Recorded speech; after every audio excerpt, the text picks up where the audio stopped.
On va dire la communauté grecque, c'est très toxique. Ça part fort. OK. Ouais. Pourquoi? OK, tu sais, les Juifs...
Comment ça va? Coucou! Eh ouais! Aujourd'hui, on célèbre quelque chose de grandiose. On célèbre Poséidon. Pour vrai? Ben oui. Dieu des mers, Dieu du podcast, Dieu de la console. Pire célébration. Comment ça? Je sais pas. Tu mérites pas d'être célébré, tu trouves? Moi, ça? Ouais? Non. Comment ça? C'est quand la fête nationale de la Grèce, d'ailleurs? Je me posais ça comme question. Nous, on n'a pas la fête nationale de la Grèce. Nous, on a la Independence Day. Indépendance de quoi? La journée d'indépendance de la Grèce. Mais c'est quand? C'est... Pour retirer Tom. Parce que c'est pas le jour de l'indépendance, c'est le Independence Day. C'est la même chose. Non, mais... C'est hockey. Super Marteo. 25 mars. 25 mars. 25 mars. Puis c'est une journée fériée nationale puis tout là-bas ou... Oui, c'est plus... Nous, on a des parades ici. Ah ouais? Ouais. Ouais, Où ça, les parades? À Parc Extension, sur Jean Talon. OK. Ouais, quand j'étais un enfant, shit, si je savais que j'allais parler de ça, j'aurais préparé des photos en moi. Quand j'étais petit, j'étais habillé comme soldat grec des temps. Ah, avec l'espèce de souliers à pompons puis tout ça? Ouais, là? c'est ça, ouais, j'étais habillé, puis j'avais mon épée, puis j'étais comme... Hein? Ouais. Pour vrai? Ouais, je te jure. Fait que t'étais vraiment un acteur phare de la communauté grecque, là, quand t'étais petit? Non. OK. Je participais. Tu participais. Je participais, mais... Puis j'étais fier, tu sais, parce que j'étais grec, j'ai grandi dans la communauté grecque, mais je n'ai... On va dire la communauté grecque, c'est très toxique. Ça part fort. OK. Ouais. Pourquoi? OK, tu sais, les Juifs...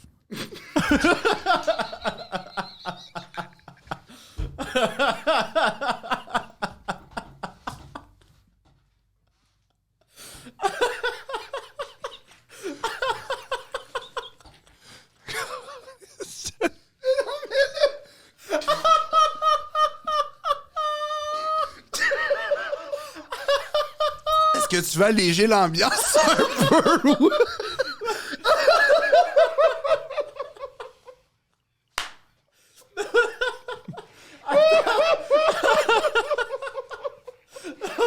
OK. Attends, laisse-moi terminer.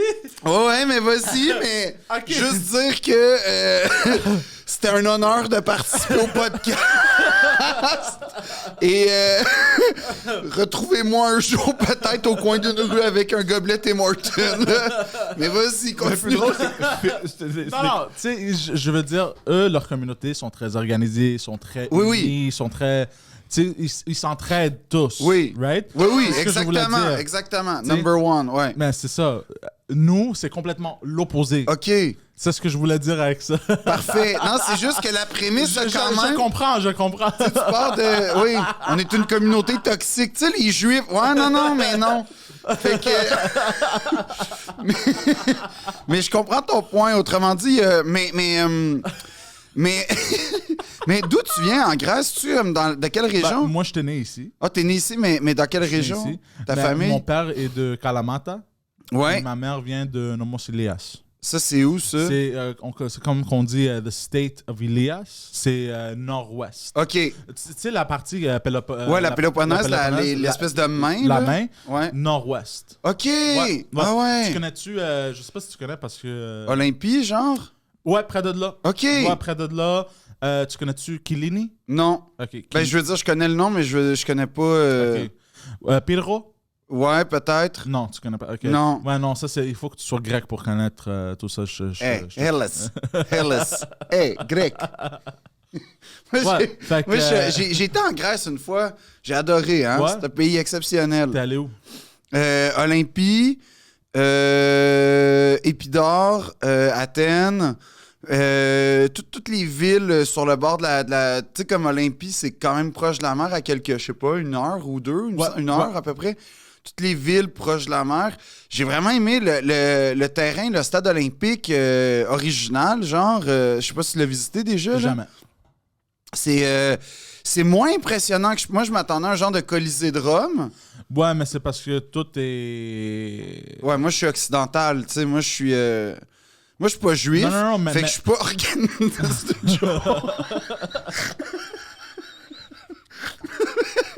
Non, mais il y a le temple de Zeus à Olympie qui est vraiment impressionnant. Je sais pas si t'as vu déjà, là. Ouais, mais c'était un des One of the Seventh Wonders of the World. Comment on dit? Ah ouais, hein, des merveilles du monde, là. Ouais, ben c'était une statue tout en or, puis c'était immense. Oui, c'est ça. C'était immense, ouais. Mais ça n'existe plus parce que tout a été détruit à cause des Ottomans. Ah, c'est ça, hein? Ça. Vous, ton rapport aux Ottomans, c'est quoi, ça? C'est une question très rare, mais c'est une question qui m'intéresse. Oui, mais mettons, comme si je te parle des Ottomans aujourd'hui, est-ce qu'il y a comme quelque chose qui se... Non. Non? Okay. Non. Je suis fier de mon histoire. Puis, tu sais, ils nous racontaient l'histoire grecque à l'école, puis qu'est-ce que c'est arrivé, les mauvaises choses qu'ils ont fait, les Ottomans. Mais ça me suscite aucun... Tu rencontres un Ottoman aujourd'hui, t'es correct. Ça n'existe plus, c'est les Turcs. Oui, je sais. Mais même à ça, les Turcs de nos jours modernes, c'est pas... sont comme nous, presque. Ouais. J'en ai rencontré plein de Turcs, puis je suis devenu ami avec parce qu'ils sont... Ils viennent de là. De la même place. De la même place. Les Turcs qui sont vraiment anti-grecs sont les Turcs vraiment... proche de la Syrie, genre, on va dire? Non, non, la Syrie, c'est par là. Non, ils sont inland. OK. Comment on dit en français? Poseidon s'entend bien avec les Turcs parce qu'eux aussi sont antisémites. Fait que toi aussi, tu t'entends bien avec les Turcs, Thomas? Antisémite, moi? Ben, tout ce qui est pas blanc, catholique, Thomas, tu m'as déjà dit que... Tu m'as déjà dit, tu sais... Non, essaye pas, là. Tu sais, je sais ce que tu penses. Tu m'as demandé, tu m'as dit... Quand je t'ai dit que j'ai visité le mémorial du 11 septembre, tu m'as dit, compte le nombre de non-juifs, tu vas voir, il n'y en a pas beaucoup. Puis pour vrai, j'ai le malheur de t'annoncer qu'il y en a quand même énormément. Fait que je veux pas... je veux juste te dire que ton complot, là, il est pas vrai. Ça, c'est Mehdi qui t'a déjà dit ça, hein? Non. Non, pour vrai, c'est mon oncle. C'est un de mes oncles. Dans qui World était Trade Center, ça a de sens. Ouais. Non, mais... C'est une théorie de conspiration qu'on va pas répéter ici. Ouais, c'est ça. C'est une théorie de conspiration qui est née comme dans les minutes après le 11 septembre que c'était... On la répète? On répète les théories de conspiration? C'est rendu ça, Deux Princes? Non, c'est pas ça, Deux Princes. Mais en tout cas, on peut... Mais moi, j'ai une question. Parce que, tu sais, je sais pas, on a dû vivre 2 expériences radicalement opposées avec l'Euro 2004. 100%. Oui. Toi, ça a été le plus grand moment de ta vie. Premièrement, j'avais 10 ans. Ah, c'est ça. J'avais 10 ans, je courais dans les rues à partir. Premièrement, tu pouvais pas bouger. Parce qu'il y avait les Grecs, là. Si t'étais en voiture, impossible, tu bougeais. Là. C'était du trafic. Il y avait du monde qui faisait des burn-out dans des Camaros, des Mustangs. C'était la folie complète. Moi, j'avais un drapeau de la Grèce. Je courais partout. Je criais. Ah! OK. C'était quoi la chanson? Fuck, j'ai oublié. Hellas.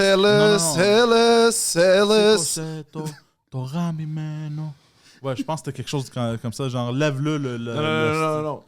Phil, c'est quoi la chanson? Hellas. Ça veut dire Grèce. Ouais. Qu'est-ce qu'on dit, Hellas? Comment on dit? On dit les Grecs, Greece. Non, mais comme en grec, comment on dit... Helava. Helada. Helada. Ouais. OK. Helada, ça, c'est une toune. mais... mais donc, c'est quoi la chanson originale que j'ai massacré un peu en pensant que je parlais grec? Oh non, ça c'était juste la chanson quand on a gagné mais c'était quoi? La coupe. C'est Sikroseto Torami. Maintenant, ça veut dire en grec, c'est comme genre lève-le l'hostie, genre lève-le le fucking chose. On parlait de la trophée, je pense. Ah, je m'en rappelle pas très bien, il faut que je... Fait que c'était comme si, mettons, on avait une chanson des Canadiens qui le disait lève-la la tabarnak, lève-la la tabarnak. Ouais, genre ça, exactement. Exactement. Ah ouais? Ouais.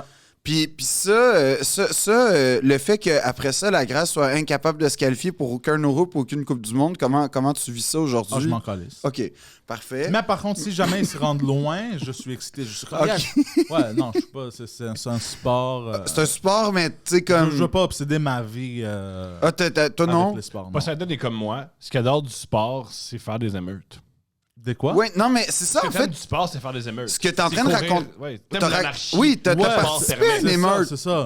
C'était pas l'émeute du Canadien, mais c'était l'émeute de la Grèce, finalement. Ce qui est beaucoup plus dangereux. Ce qui est, Ouais, oui, c'est visiblement, apparemment. Ben là. nous, avez-vous déjà vu l'émeute dans la Grèce? Ah oui, quand en 2008, là, genre quand il y a eu les crises économiques. Mais tout pas ça, juste ça. Ben, nous, c'est comme rendu une affaire normale. Là. de se battre. De l'émeute, des choses comme ça. Nous, c'est comme genre, OK, tu sais, bon, Ouais. time to riot. Ouais, ben, genre, Y a-tu un côté genre 300, les Spartiates, genre on se prépare puis on y va? Non, c'est ok. vraiment genre, tu sais, les policiers d'un côté puis les citoyens de l'autre bord, puis ils pitchent des choses, ils pitchent des Molotov cocktails, Ouais. des choses de la même. Puis il y avait une vidéo que j'avais vue sur Internet.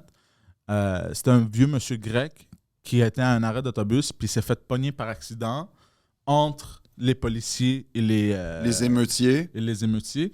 Puis là, il a fait « Ah, fuck, not again ». Puis il a allumé une cigarette, puis il s'est assis, puis il a attendu. Wow! Ouais, comme si c'était une chose genre « Fuck, c'est normal ». C'est normal. Oh, c'est ça. Mais c'est assez intéressant parce que, tu sais, la Grèce, je veux dire, moi, c'est un pays que je trouve vraiment fascinant, sincèrement, ne serait-ce qu'au point de vue historique. Est-ce que est-ce que tu as visité Londres déjà? Non. Non, Mais jamais. mettons, sachant que le British Museum a toutes les frises de du Parthénon, ça te fait quoi, ça? Ben ça m'énerve. OK. Ça vient de chercher, ça? Ouais, ben parce que genre... Je sais que ça a été fait dans le passé, mais genre, retourne ce que t'as volé. Ouais. Tu sais. C'est sage. Mais c'est vrai, c'est vrai. Comment tu peux contre-argumenter ça? C'est d'une grande sagesse. La Grèce est tout le temps en crise économique. Peut-être que s'il y avait des gens... Mais par contre, Non, c'est mais aussi... peut-être que s'il y avait des lieux historiques Ouais. qui amènent des Ben, il y a des des Non, jeux- mais là, on va mieux, mais aussi c'est la faute des Grecs parce qu'il y avait beaucoup de Grecs qui vendaient. Ah, Ils vendaient beaucoup. Mais il y a un rapport à l'archéologie là-bas qui m'avait... Parce que moi, j'y étais, j'avoue, ça fait très longtemps, là, en 2004. Fait que le pays se préparait aux Jeux olympiques, OK? Fait qu'il y avait énormément de travaux partout, puis tout ça. C'était super impressionnant, mais je me souviens que je parlais aux gens, puis il y avait un rapport à l'archéologie puis aux antiquités que nous, mettons, au Canada ou au Québec, on peut pas... Nous, là, tu sais, une maison genre de 1722, là... C'est un lieu historique. Là, là où j'ai travaillé pendant 5 ans, là, la parc historique de la Pointe-du-Moulin, c'est un moulin de 1722. Puis c'est super protégé, c'est super bien administré, je tiens à le dire. C'est parfait comme endroit. Il y a rien. C'est bien géré. Je veux juste rattraper ce que j'ai déjà dit. Mais je suis fan numéro 1. Ça a été une grande fierté pour moi de transmettre le patrimoine historique de l'île Perrot et de Notre-Dame de l'île Perrot. 5 ans de ma vie passés là-bas avec fierté. Tout ça pour dire que... une organisation très pro-LGBT.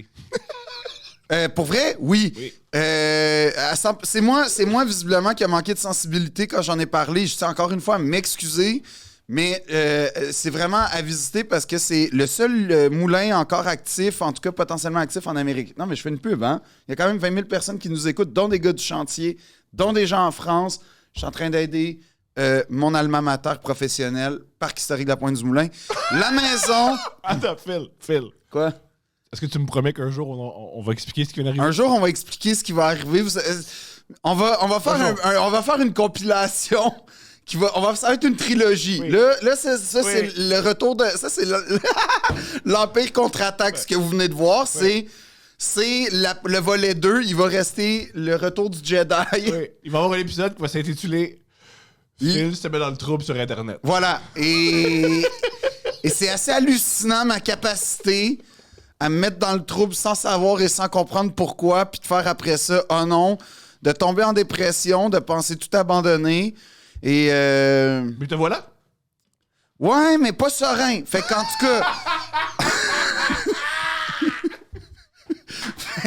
Fait que tout ça pour dire que le parc historique de la Pointe-du-Moulin, qui, comme tu m'en parles souvent, Poséidon, est un lieu fort dans ton enfance qui a servi pour toi de point de repère culturel avec la culture québécoise. Si tu m'en parles souvent de ce parc-là, hein? J'en ai aucune idée. Oui, de quoi tu exactement. parles. Puis, donc, comme je disais, la maison date à peu près du 18e siècle. Alors qu'en Grèce, là-bas, quand j'étais là-bas, c'était fou parce que, premièrement, je rentre dans une maison, puis la personne m'explique que sa maison date de genre 1500 ou 1600, là, comme les...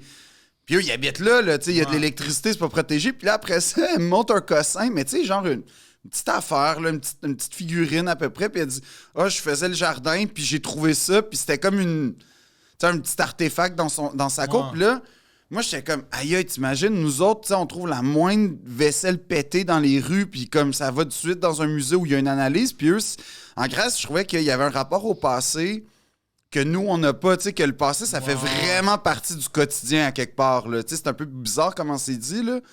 Mais je sais pas si tu ressens ça, toi, quand tu vas là-bas, là, comme que l'histoire, même si tout a été volé, c'est tellement riche en histoire. Ouais, je me sens comme ça aussi. Que tout est là, tu sais. Ouais.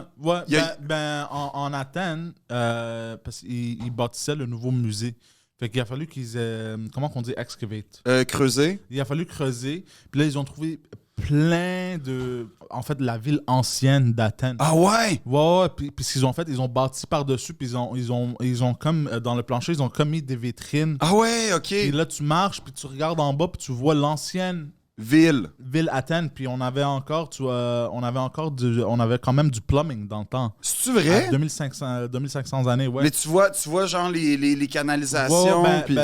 Tu vois, c'est tout brisé, bien sûr. Ouais. Mais tu vois beaucoup de...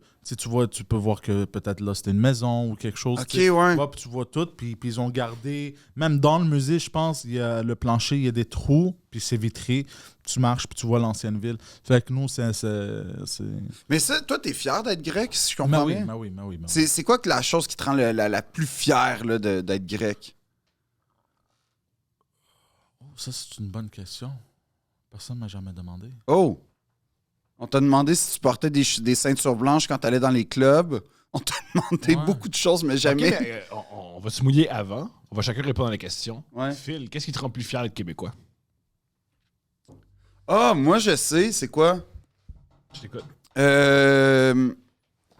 C'est que... j'oserais dire... il y a un côté résilient au Québec. On est un... Le Québec, puis pour moi, le Québec, c'est un truc... Il y a l'identité francophone, évidemment, qui est indéniable au Québec. Pourquoi tu veux que OK. Mais il y a l'identité francophone qui, pour moi, est évidemment essentielle à j'oserais dire, l'identité québécoise, mais elle n'est pas non plus... Je refuse de... Parce que moi, j'ai cette chance-là, peut-être, d'avoir grandi dans le West Island. Fait que j'ai toujours vu le Québec... Les anglophones ont toujours fait partie de ma conception du Québec parce que mes voisins puis mes amis étaient quand même anglo quand j'étais petit.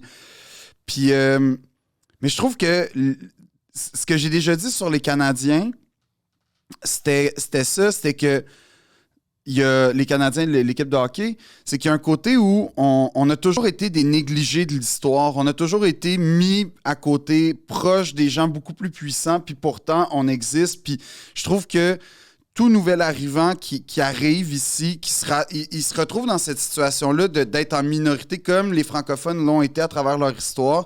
Et il y a une intégration qui se fait, puis tu sais, je dis pas que tous les Québécois sont pas, tu sais, qu'il n'y a pas de problème majeur d'intégration, mais je dis juste que c'est un lieu où il y a énormément de résilience, il y a énormément de ténacité. J'ose croire qu'il y a de l'entraide, mais c'est un lieu où si tu te sens, je pense, négligé dans la vie, tu vas trouver des gens qui vont te comprendre puis qui vont t'aider à traverser la vie puis à t'améliorer. Ça, moi, c'est une des choses qui me rend fier. Il y a un vivre et laisser vivre au Québec qui est vraiment important.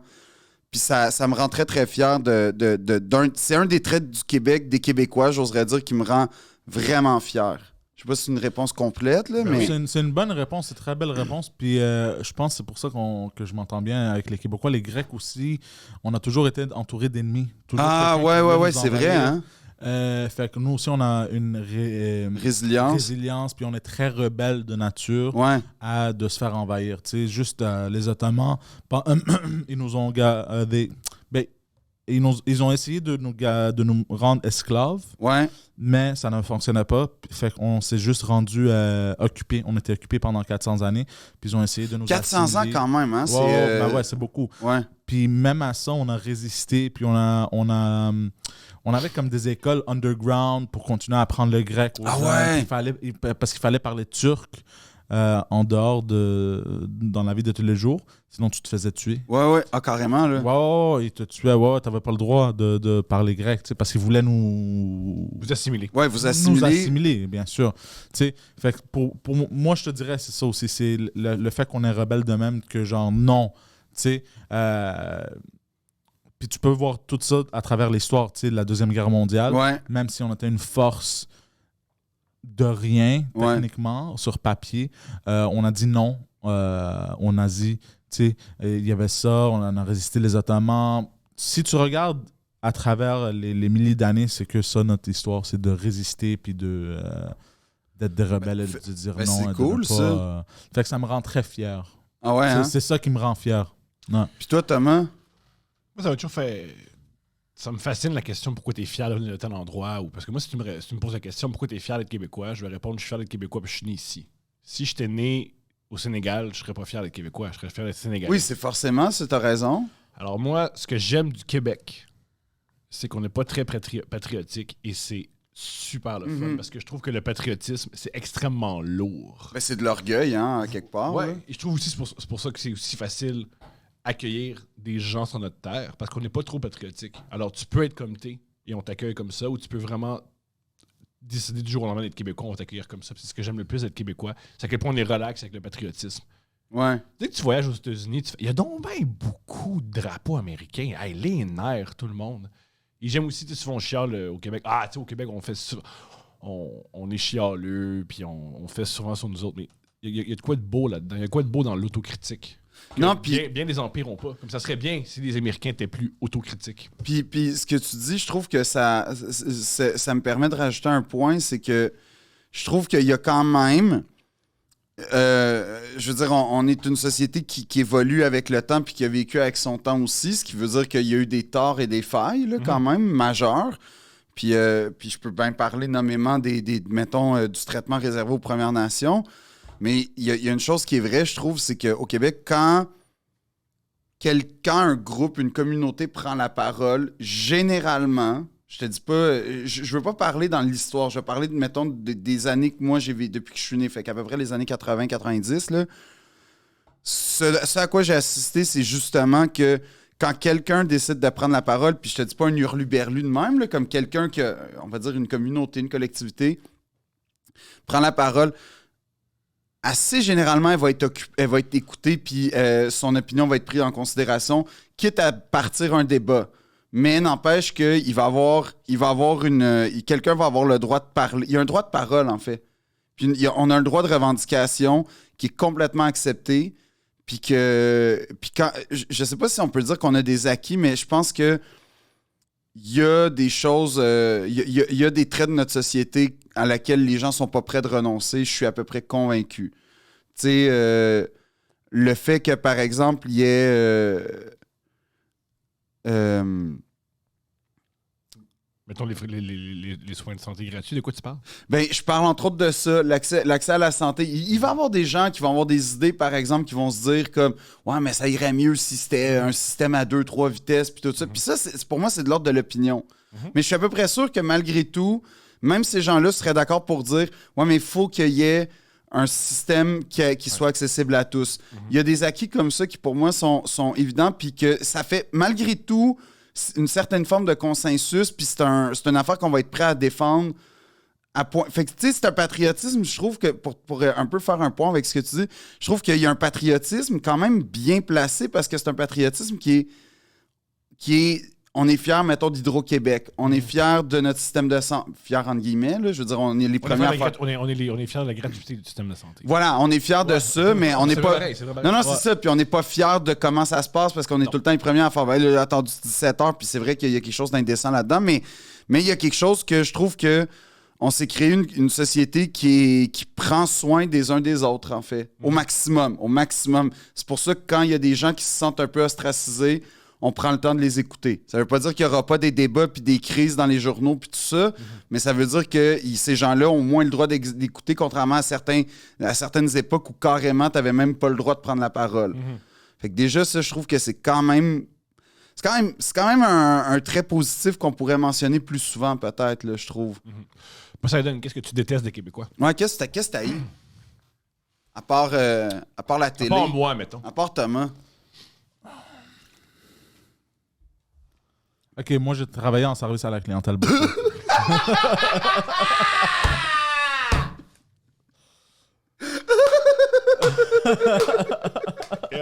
Vas-y, c'est déjà bien parti. Okay.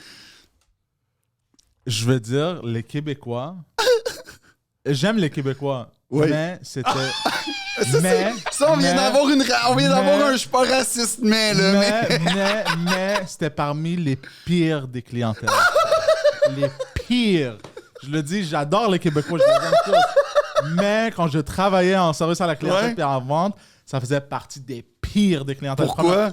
Tu pouvais rien leur vendre. Ah, mais ouais. Ils se plaignaient tout. S'il y avait une virgule de off, hey! Ça, c'est ton imitation d'un Québécois. Elle est parfaite, Poseidon. Ouais. Moi aussi, j'ai travaillé au service, parce que contrairement à Phil, moi, j'ai pas d'éducation. Fait que moi aussi, j'ai travaillé au service à la clientèle et les clients québécois. C'était lourd, mon gars, man. Puis en plus, bon Dieu, s'ils venaient de la région, là, tu disais bonjour, hi, mon Dieu. Fuck, bro. Non, moi, je te parle en français, puis c'est en français. C'est genre ça? Ouais, c'était intense, le rapport. Ah ouais, hein? Ouais, mais ouais. Ah ouais. Mais je te parle pas de Québécois, tu sais, qui viennent des villes modernes. Non, puis c'était pas tous ceux, c'était pas systématique non plus. Il y en avait des gentils, là, exactement. Si tu faisais une loi de la moyenne, t'étais capable de dire que, ils se fâchent. Je disais bonjour, hi, puis ils se fâchaient, là. Ouais, hein? Ouais. Tu sais? Puis est-ce que, mettons, est-ce que tu voyais leur est-ce que... Quand tu voyais, genre, un gars, ça s'appelait, mettons, Gilles Tremblay, t'étais-tu comme... OK, c'est parti. Tu disais ça dans ta tête ou... Non, mais j'ai appris à mettre juste mon accent québécois, puis après ça c'est quoi ton accent québécois? Ben, je parlais juste, tu sais, très... Là, t'as-tu un accent québécois en ce moment, c'est ça? Non. OK. C'est juste pour être sûr.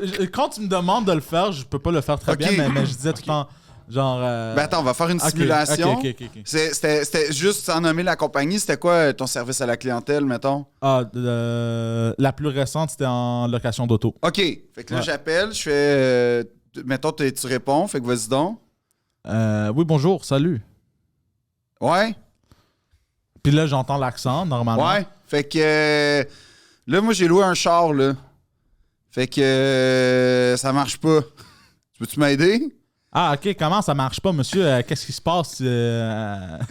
Qu'est-ce qui se passe ben, je sais pas. Pour vrai, c'est plus insultant que l'accent marocain. C'est ça que t'entends quand on parle? Yo. Moi, en passant... Puis là, mais c'est... Non, mais... Ben là, monsieur... Puis, là, je suis comme... je sais pas, quand je mets la clé, ça part pas. Je fais quoi, là? L'air clim? Non, la clé. Quand je mets la clé dans le char, le char part pas. Les gars, c'est la pire impro que j'ai jamais vue. Non, mais évidemment, Thomas, que c'est pas bon. Mais on fait une simulation, là. Phil fait de l'impro, mesdames et messieurs. Non, je fais pas... En passant, toi, tu te plains tout le temps que tu t'es fait battre au Jeu du Québec en improvisation par l'Ontario. Si c'était ce niveau-là, je comprends. Ben non, Si c'était ce voyons! niveau-là, je comprends pas. Ben non, premièrement, il y avait une équipe avec moi, puis là genre, j'essaie d'aller chercher là, les affaires, là.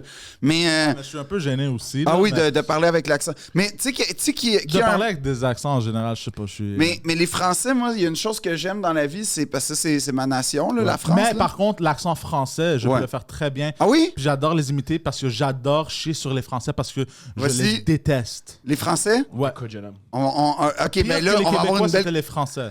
Ah ouais? Ouais. OK, fait que c'est quoi ton accent français? Premièrement, ils avaient le cou dans le vent. De quoi? Ils avaient le cou dans le vent. De qui ça? Ben, les Français. Hein? Parce qu'ils avaient toujours un coup de vagin parce qu'ils fumaient trop. De quoi ça? Ils avaient toujours le cou qui pendait, là, la peau là, dans le vent. Je suis même pas au C'était tout le courant. temps genre, bonjour, je m'appelle Didier. Didier.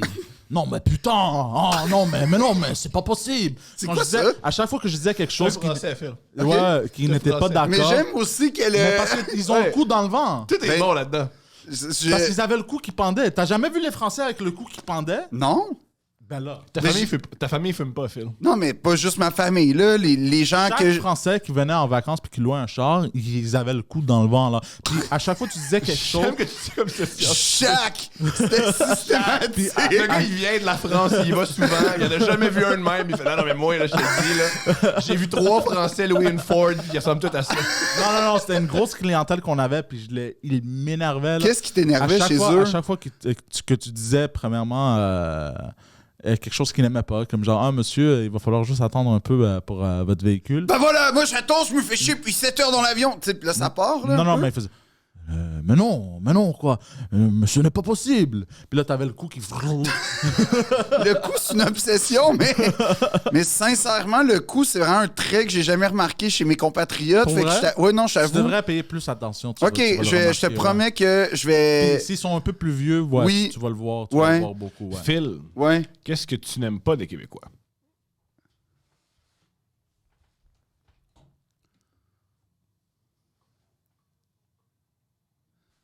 Tout. Non, ben oui, mais non.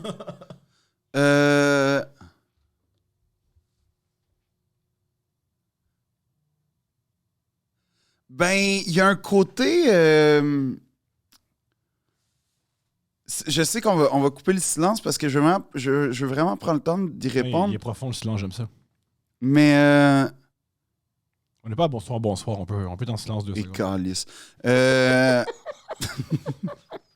Non, je dis ça parce que faut que c'est mon nouveau titre de chroniqueur là-bas, puis je réalise que c'est très difficile d'écrire des chroniques cocasses pour la télé, puis je pense pas que c'est ma force encore.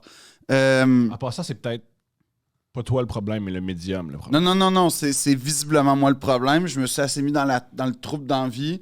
J'ai réalisé une chose, c'est toujours moi le problème. Fait que comme... Mais comment on dit en À part français? ça, c'est pas toujours toi le problème. Oui. Mais embrace it. Comment on dit en français? Assume-le. Assume-le. Ouais. Moi aussi, toute ma vie, je me rentrais dans le trouble. Je pense à l'âge de 14 ans, I embraced it. Ouais. Ouais. Mais pour répondre à ta question, Thomas, il y a un côté où je trouve que... Je sais pas comment le dire, mais ça va être... Ça se peut que ce soit méprisant. Fait que c'est pour ça que ça me fait... Mais t'es Kev, fait que c'est pas grave. Oui, je sais, puis je sais que je suis quand même méprisant à la base. Fait que- Franchement, man. Non, mais il y a un côté de moi que... Il y a un côté quand même, puis pour moi, c'est... On le caractérise, puis on le caricaturise beaucoup avec Né pour un petit pain. Mhm. Mais pour moi, c'est pas vraiment ça. Parce que je suis à peu près sûr que les Québécois, ils sont pas différents des Nord-Américains, c'est-à-dire que la réussite, c'est quelque chose d'important, c'est des valeurs, puis que le côté self-made man est très valorisé. Dans la réalité, c'est ça. Fait que je suis pas prêt à dire qu'on est né pour un petit pain, pas du tout. Ça veut pas dire qu'on l'a pas été, puis que c'est quand même pas un traumatisme, mais je suis à peu près persuadé que c'est pas vrai en 2022, en tout cas. Néanmoins, il y a un côté complexé, je trouve, chez beaucoup de Québécois par rapport à... Je vais te donner un exemple, OK, qui va expliquer ce que j'ai vécu. J'étais dans un théâtre... très prestigieux il y a quelques années, Le OK? TNM? Que je nommerai pas. Le TNM? Et... Moi, je m'occupe de nommer les choses. Ouais, toi, tu t'occupes des poursuites. Fait Ouais, que... c'est pour ça qu'on Puis t'a beau duo. tu t'occupes du fait que je jouerai jamais dans ce théâtre-là, surtout en... Je sais pas, ça. Oh, mais... Donne-toi du temps. Accorde-toi du temps. T'es impatient, mais accorde-toi du temps. Ouais, je sais. Mais...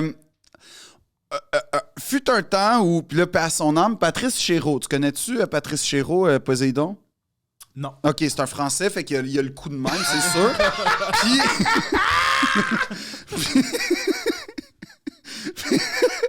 Quelle superbe imitation! Et c'est un metteur en scène hyper connu là, qui a monté des grandes pièces dans les années 90. En tout cas, c'est un grand metteur en scène français de réputation internationale. Et donc, le TNM reçoit Patrice Chéreau en spectacle. Et le spectacle, qui coûtait quand même cher, OK? Je me souviens que ça avait été un budget, il y avait un trou dans mon budget. Donc, le spectacle, c'est Patrice Chéreau sur une scène qui n'a pas de décor, qui a juste une chaise, mais tu sais, une chaise qui n'est pas spéciale, là, une chaise, et qui va lire un texte, et qui lit un texte, mais il lâche jamais son papier, là. Il lit, il bouge pas vraiment bien. Apparemment, il a fait venir son... J'aime que tu décris un open micer. Ben, ou non, mais attends, mais tu vas voir où je m'en vais avec ça. Et là, il lit son texte, il bouge pas vraiment bien, soi-disant, c'était écrit qu'il avait fait venir un chorégraphe, puis là, t'apprends que finalement, le chorégraphe, c'est son chum. Fait que clairement qu'il s'est pété un trip en amoureux, puis c'est correct, puis si... Mais c'était objectivement nul à chier. C'était insultant même. Pour le prix que t'as payé, pour la réputation, pour la hype, pour la communauté théâtrale qui se déplace pour voir un grand metteur en scène, t'as un gars qui visiblement... Puis là, ça, c'est ma critique, quasiment 7 ans plus tard, je pense, qui visiblement n'a pas respecté le fait. Il n'a pas travaillé. Il est arrivé, je sais pas, il est mort, paix à son âme. Néanmoins, ce que j'ai détesté à ce moment... Ça fait 5 minutes que tu le blasses, il est mort, paix à son âme. Oui. Non, mais ça me dérange pas de dire que quelqu'un... Si jamais je meurs avant toi, là, et pas un discours comme ça à mes funérailles. Non, mais il a fait des... Non, mais je veux dire, c'est le gars qui a... Paix à son âme. Non, mais c'est le gars qui a quand même magnifié Bernard-Marie Colter. Je veux dire, il a fait des choses excessivement importantes dans la dramaturgie, puis tout ça. Fait que c'est pour ça qu'il y a un minimum de respect, puis qu'il y avait un intérêt initial à aller le voir, OK? J'explique ça. Les jeunes doivent se faire chier, là, en ce moment. Je m'excuse, mais c'est juste que je vais aller au point où c'était fondamentalement nul à chier. C'était amateur, c'était pas beau, c'était pas bon, c'était mal joué. Guy Nadon aurait fait ça, il n'y a plus de carrière. Tu sais, c'est dire le niveau là, de à quel point. Mais là, vu que c'était Patrice Chéreau... Ben lui non plus, pas de carrière. Parce qu'il est décédé. Ben non, mais là, il n'y en a plus. Mais ce que je veux dire, c'est que... En plus, il est décédé pas longtemps après. Fait que... Mais n'empêche que... Qu'est-ce que t'as ici? Ben, je sais pas. Peut-être que les dieux du théâtre se sont vengés, là, mais... Non, mais... Mais... Ce que je veux dire... Ce que je veux dire, c'est que j'étais dans le hall et objectivement, là, c'était niveau open mic, OK? Et là, j'entendais le... Oh, c'était tellement bon, c'était tellement profond, c'était tellement génial. Non, c'était de la merde! C'était de la merde, puis on se laisse intimider parce que c'est un grand metteur en scène français. Puis ça, c'est un truc que je déteste chez les Québécois, c'est que j'ai l'impression qu'on se laisse souvent intimider par quelque chose qui est soi-disant plus grand que nous, puis on refuse de voir notre propre grandeur, puis on refuse de regarder les yeux dans les yeux des gens qui nous offrent de la scrap pour leur dire « Pour vrai, c'était vraiment de la merde ce que tu viens de faire, mon chum. » Fait que comme tu viens de nous insulter concrètement parce qu'on vient de payer 80$ pour te voir lire un papier sur une scène vide. Et c'était indigne d'une représentation dans le Théâtre national. Puis je trouve ça plate que personne l'ait assumé puis dit « Ça, là, ce que tu entends en ce moment, premièrement, comme je te dis, ça va me mettre dans le trouble. » Je suis sûr que non. Mais c'est la première fois que j'entends ce discours-là depuis les événements. C'est pas une farce. Personne, on dirait, a osé. Mais comme moi, je fais de l'humour, que je suis pas vraiment dans le théâtre, mais j'ai quand même un attachement, j'ose dire que... Et ça, c'est une chose qui m'avait profondément atteinte, puis j'ai fait « Ah ben oui, c'est ça. » Il y a un côté, genre, né pour un petit pain. Tu vas nous donner de la scrap, et on va être quand même content. Moi, de ton histoire, moi, ce que j'entends, c'est pas né pour un petit pain, c'est on est colonisé. Ben, il y a un côté colonisé, mais... Le colonisateur, il a sûrement raison. Hein? Il a traversé l'océan, il doit avoir raison. Peut-être pas. Mais c'est une colonisation comme... T'as raison, le terme est bon, parce que c'est une colonisation qui n'est pas la colonisation comme on l'emploie souvent de « on va se faire assimiler par les Anglos ». Non, c'est une autre sorte de colonisation où t'as quelqu'un de français qui apparaît, puis là, tu fais « mon Dieu, c'est... » sûrement tort, ils ont sûrement raison. Même pas regarder les faits. Ouais. Il est français, c'est du théâtre, il a raison. On est Québécois, c'est du théâtre, on a tort, c'est ça. Ouais. Puis, toute l'histoire du théâtre québécois est très teintée d'un genre de complexe par rapport au théâtre français. Hein. Ça, un jour, on pourra faire un podcast plaisir. Avec mon père. Là, je pense que ça pourrait être vraiment intéressant. Là. Ça va me faire plaisir. Parce que mon père, c'est un grand historien du théâtre, puis il connaît bien ça. Là. Il y a un doctorat là-dedans. Ouais. Puis il a écrit des livres, puis tout. Puis dans le fond... Le TNM, puis là, ça, c'est pas pour être critique, c'est au contraire, c'est une racine, puis ça a été super... Le TNM, c'est une institution... Le TNM, je sais pas si t'es au courant, Poséidon, c'est quoi, là, en fait? C'est le Théâtre du Nouveau Monde. OK. C'est comme l'équivalent, peut-être, d'un théâtre national québécois. C'est un théâtre très prestigieux, on joue des grandes pièces, puis c'est les grands acteurs qui jouent là. C'est très prestigieux jouer au TNM. C'est un grand théâtre, pour vrai. Okay. Donc, je suis pas du tout critique par rapport à l'institution, quoique je pourrais avoir des critiques quelconques. Attends, time out.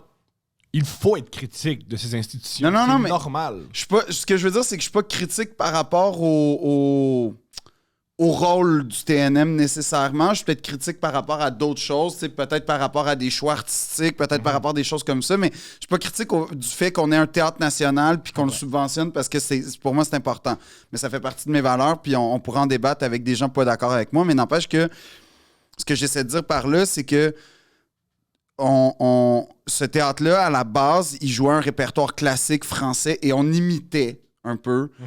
C'était des acteurs qui avaient été formés en France, puis ils revenaient refaire ce qu'ils ont vu en France, puis le théâtre québécois de répertoire est né beaucoup comme ça, tu vois? Fait qu'on est né dans un genre de complexe par rapport à la France. Ça, c'est une anecdote qui pourrait peut-être te faire rire, Poséidon, mais peut-être pas en même temps. Je sais pas si tu connais Robert Lepage. Non. OK. C'est sûrement le plus grand metteur en scène au Québec. C'est un génie. Là. Si tu veux, on ira voir un de ses spectacles, puis je suis sûr que t'adorerais, là, parce que... Ah, mais moi, j'aimerais ça, regarder des spectacles de théâtre? Ouais, j'aime ça. OK, pour vrai? J'aimerais ça même... Un projet qui te ferait triper, c'est le projet vocal. Oui! Le projet vocal, tu serais prêt. Ouais. C'est des amis, là. C'est de l'humour. C'est un peu du théâtre puis de l'humour, puis ils jouent avec la... Le projet vocal, t'aimerais ça. Ouais. Puis j'ai toujours voulu aussi assister à une... Attends, on prend un moment. Le projet vocal, c'est... je pense qu'il présente au théâtre du CEP dans les prochaines semaines. Ouais. Googlez ça. Projet vocal, super drôle. En fait... si vous voulez un bon truc dans la vie, suivez... Le projet vocal, c'est Simon Lacroix, Raphaël Lalande, Sonia Cordeau. Suivez ce que ces trois personnes-là font, puis vous allez nécessairement trouver de la qualité puis des grandes affaires. C'est des grands artistes. Oui, exactement. Mais en fait, mais on ira au théâtre, mais si tu veux. Pas juste une affaire de théâtre, même genre l'opéra, des choses comme ça. J'aimerais y aller. Puis j'aimerais être sur le balcon en tox avec les lunettes que je tiens avec ma main. Ça, à Montréal, il n'y en a pas beaucoup, mais pour vrai, on ira. Ça me ferait vraiment plaisir. Moi, je suis down. OK, on le fera. Moi, je suis down. On le fera parce que, OK, j'organise ça pour vrai de vrai. Wow. On va aller au théâtre, puis je vais choisir la pièce, puis on va trouver une bonne pièce. Parce que... j'ai une question pour vous, les gars. On va commencer par Poseidon et ensuite Phil, parce que comme ça, il va réfléchir. J'aimerais aussi dire, parce que vous avez dit pourquoi vous n'aimez pas les Québécois, j'aimerais dire pourquoi je n'aime pas les Grecs, parce que je trouve ça un peu injuste. Je t'écoute, mon frère. Ouais. Mais t'allais dire quelque chose. Je vais attendre, je vais répéter. OK, commence, puis ensuite, je vais y aller. Je ne connais pas, je sais pas des Grecs en Grèce, parce que à chaque interaction que j'ai eue avec des Grecs de la Grèce, c'était majoritairement positif. Mais les Grecs ici, ce que je n'aime pas, c'est qu'ils sont extrêmement arrogants et des fois même, tu sais, la nature rebelle qu'on a, des fois c'est pour rien, là. Des fois c'est littéralement genre, des fois c'est littéralement, yo, bro, peux-tu me passer la bouteille d'eau s'il te plaît? Yo, fuck you, bro, va chercher ta propre bouteille d'eau. Genre, je donne juste un exemple de même. Fait que je suis peut-être grec. Peut-être. Toi, fondamentalement, t'es grec, Thomas. Le vac, ça se peut. C'est le vacopoulos, man. Ça se peut, moi, je m'entends aussi bien que toi, pour c'est le couteau entre les dents. Hey, qu'est-ce qui se passe? Mais les Grecs, on peut s'obstiner pour rien et pour tout en même temps. Mais tu fais décrire deux princes. Ouais, c'est exactement. Mais j'aime ça aussi, mais des fois, ça devient tellement gossant, genre, parce qu'on peut presque jamais agree sur quelque chose. On peut se mettre d'accord. Parce que aussi, on peut jamais se mettre d'accord sur quelque chose, parce que aussi, les Grecs, chaque Grec, il y a cet ego-là que moi, parce que je suis grec, je connais plus que tout le monde. Mais ça, ouais. Tu comprends? C'est intéressant ce que tu dis, là. Ça, je déteste ça parce que c'est possible. Puis, je veux dire, je l'ai aussi un peu à un certain degré parce que nous, les Grecs... Je suis coupable. Non, mais Thomas, toi, en fait, toi, c'est ça. Toi, t'es Michael Jordan grec, là. Toi, c'est ça, fondamentalement, là. Tu sais, Thomas, j'étais à New York, j'ai regardé les gens faire du b-ball dans le BX. Tu te serais fait planter, premièrement. Oui, c'est sûr. Tu aurais vécu ton rêve, Oui. mais tu te serais fait laver. Mais ce que Poséidon dit, finalement, c'est pas sur un court de basket dans le Bronx, je pense, ton lieu de prédilection où faut que c'est la Grèce avec les Grecs. Je serais bien. Ah oui, non, faudrait que tu tiennes avec les Grecs, Thomas. J'adorerais ça. Aussi, je déteste notre bureaucratie. Notre bureaucratie. Ça, par contre, déteste. Non, mais ça, je me suis frotté à ça à un moment donné, là. Pour avoir un genre de visa puis tout, là, puis ça a été laborieux, on va dire. Là. Ça a été... wow! On prend ça à un niveau extrême. Ouais. Puis ça, c'est en Grèce aussi. Il y a une fois où il y avait les portes ouvertes du Grand Prix de Formule 1, qui est un événement que, tu sais, évidemment, j'adore. Il n'y a pas beaucoup de pilotes grecs, j'ai remarqué en F1. Est-ce que c'est parce que vous n'êtes pas bon conducteur? Non, on est très bon conducteur. Même quand on voit un arrêt, un signe d'arrêt, au lieu d'arrêter comme des personnes normales, nous, on klaxonne, bip, bip, puis on part à travers juste pour savoir, laisser savoir à tout le monde que vous êtes grec. Puis on passe, nous, on n'arrête pour personne parce qu'on s'en calisse. J'adore ça. En fait, Thomas, c'est ton attitude. Je suis grec. Genre, tu sais ce que je suis. Peut-être t'as des racines grecques. Fais un test où tu craches dans le tube. Ouais, Je suis convaincu. Moi, j'ai appris que je venais du Ghana, entre autres, grâce à Ancestry. Ah, franchement, tu viens pas du Ghana. C'était écrit. Tu viens pas du Ghana. C'était écrit que j'avais genre 3% de Ghanéens. Ah, tu viens pas du Ghana. Moi, j'étais content, puis je trouvais que... Oui, ça paraît, mais... Tu trouves pas que ça paraît que je viens du Ghana? Non, parce que je t'ai jamais vu tout nu. Ben, c'est ça. Premièrement. Deuxièmement, c'est le moment Grand P. Sais-tu qui est Ghanéen?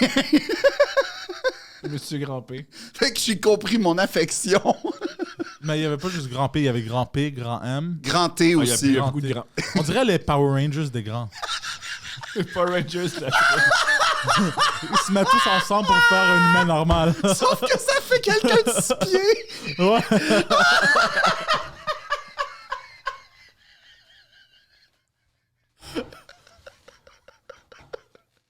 Lâche jamais, Phil. Lâche jamais, man. Faut jamais que tu lâches. Pourquoi? Pourquoi tu lâcherais? Faut jamais... Mais c'est drôle ou c'est blessant? C'est blessant pour personne. C'est blessant. Ben, c'est blessant pour la communauté des petites personnes subsahariennes, peut-être. Si on veut. C'est-tu parce qu'ils peuvent pas prendre beaucoup sur les épaules? Oh! Bravo. Poseidon, j'ai une question pour toi, puis ensuite on va la poser à Phil. Qu'est-ce que tu aimes chez une femme?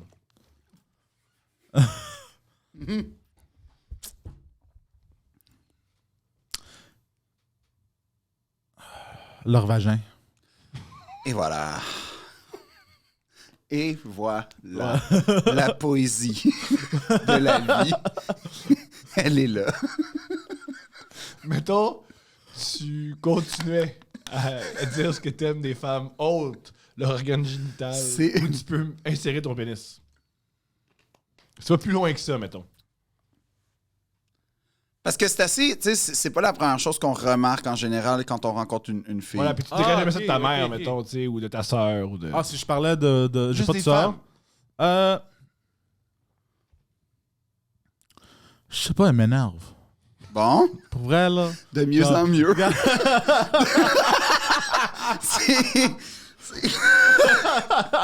ben alors, je vais être sérieux, on prend la question à l'envers. Qu'est-ce que tu reproches aux femmes? Qu'est-ce que je reproche? Ça, je sais pas, là, Thomas, là. Mais... Tu veux dire des femmes de nos jours? OK. Non, des femmes il y a 500 ans. Oui, les femmes de nos... Oui, les femmes contemporaines. OK. Il y en a des femmes OK.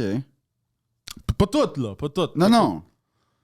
Elles marchent comme si leur plot est fait de l'or. Bon! Bon. On y revient finalement. Retour à la case départ. C'est ce que t'aimes, c'est ce que tu détestes, en fait. Qu'est-ce que tu veux dire? Attends, c'est génial ce que tu dis, Phil, parce que moi, ce que j'entends, puis Phil entend la même chose, mais il va pas le dire dans les mêmes mots parce qu'il est moins vulgaire que moi puis moins direct. Peut-être que ce que tu aimes le plus des femmes, c'est t'es attiré par elles. Ouais. Mais ce que tu reproches le plus aux femmes, c'est ça te fait ressortir à quel point t'es attiré par elles puis t'es dépendant d'elles. Ouais, c'est très bien dit, en fait. C'est extrêmement bien dit. Mais je vais être sérieux aussi, honnêtement, la première chose que je remarque sur les femmes, c'est leurs fesses et leurs seins. Je sais que ça va te surprendre ce que je vais te dire. Les femmes, il y a autre chose qu'essayer de les pénétrer. Non, je sais, je comprends, Thomas, je comprends. Elles sont très bonnes à faire le ménage. Oh non. À faire la vaisselle. Oh non. Toi, tu fais pas le ménage ni la vaisselle? Je niaise. Je fais Tu niaises pas parce que je sais qu'à un moment donné, Mike... Non, je sais que tu fais pas la vaisselle parce que je sais qu'à un moment donné, Mike... Non, je fais la vaisselle. Aïe, time out. Ben, j'habite tout seul, j'ai pas le choix. On compare. Une fois, Mike t'a prêté son chalet. Ouais. Et t'étais pas capable... T'as détruit ses draps puis t'as pas été capable de faire J'ai détruit ses draps? Oui! Non. Non! Pour vrai, il m'a jamais dit. Hein, oh, je me sens mal. T'as pas à te sentir mal, t'as pas détruit. Ben, c'est des draps, c'était Ben, juste je les ai mis dans le... La machine à laver. Ouais. T'as pas parti de la machine à laver. Ouais, parce que je pense qu'il m'avait dit... J'avais peur de la partir, genre de les détruire. Ben c'est ça! Je dis la même chose! Parce- Non, puis aussi, j'avais peur aussi de briser la machine pour... la vaisselle. Non, mais je l'avais parti, je pense. Le barbecue, tu parles. Non, j'avais parti la vaisselle, la machine à vaisselle. J'avais parti. Pour vrai, wow. Je pense. Quel accomplissement. Je pense. Mais, Ma fille de 2 ans est capable mais de partir. c'était ma blonde qui m'avait aidé. Ah! Super! Non, mais sérieux, genre, je sais comment faire la vaisselle, mais avec les mains, c'est tout. Je comprends. Oui, c'est la méthode ancestrale. Ouais. Philippe Audrey, Oui. qu'est-ce que tu apprécies des femmes?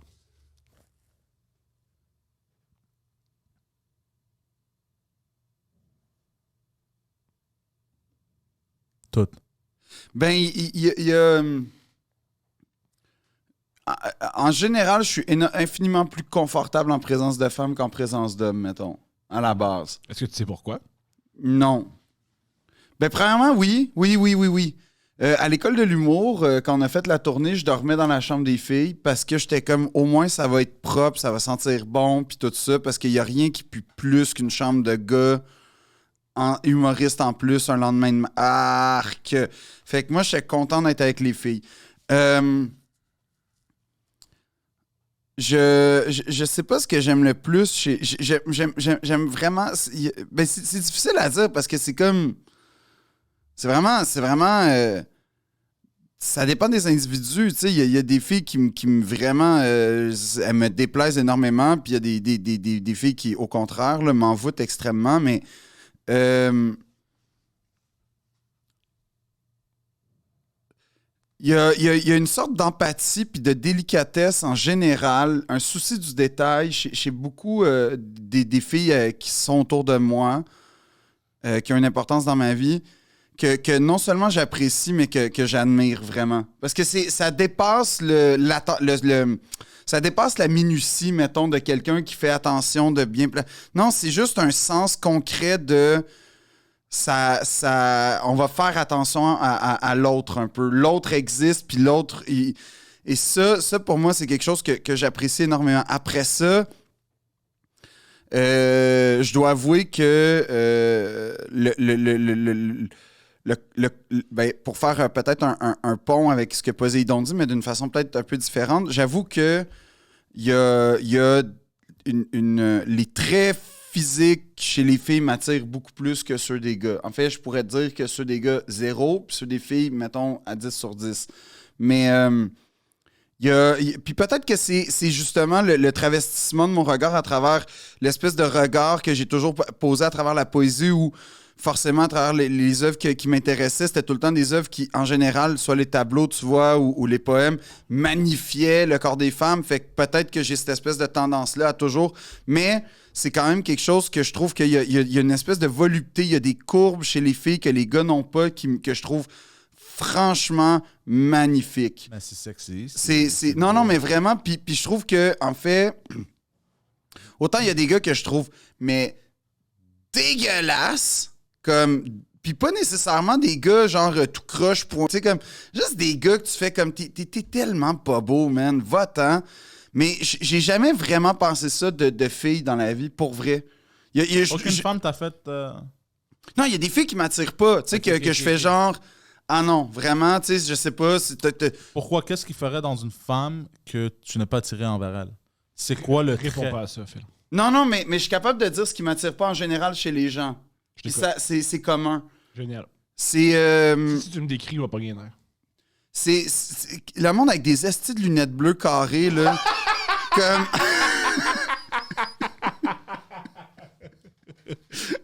qui ont pas de cheveux, là, puis que... Non. Mais... Non, c'est les gens qui... J'aime pas les gens qui oublient leur médiocrité dans la vie. Comme... Quand je dis médiocrité, tu sais, médiocre, ça veut dire médian, quelque part. Med, c'est le milieu. Quand tu oublies ta normalité, quand tu te convaincs, soit parce que tu te trouves vraiment plus intelligent, soit parce que tu te trouves vraiment plus beau, soit parce que tu te trouves vraiment plus winner.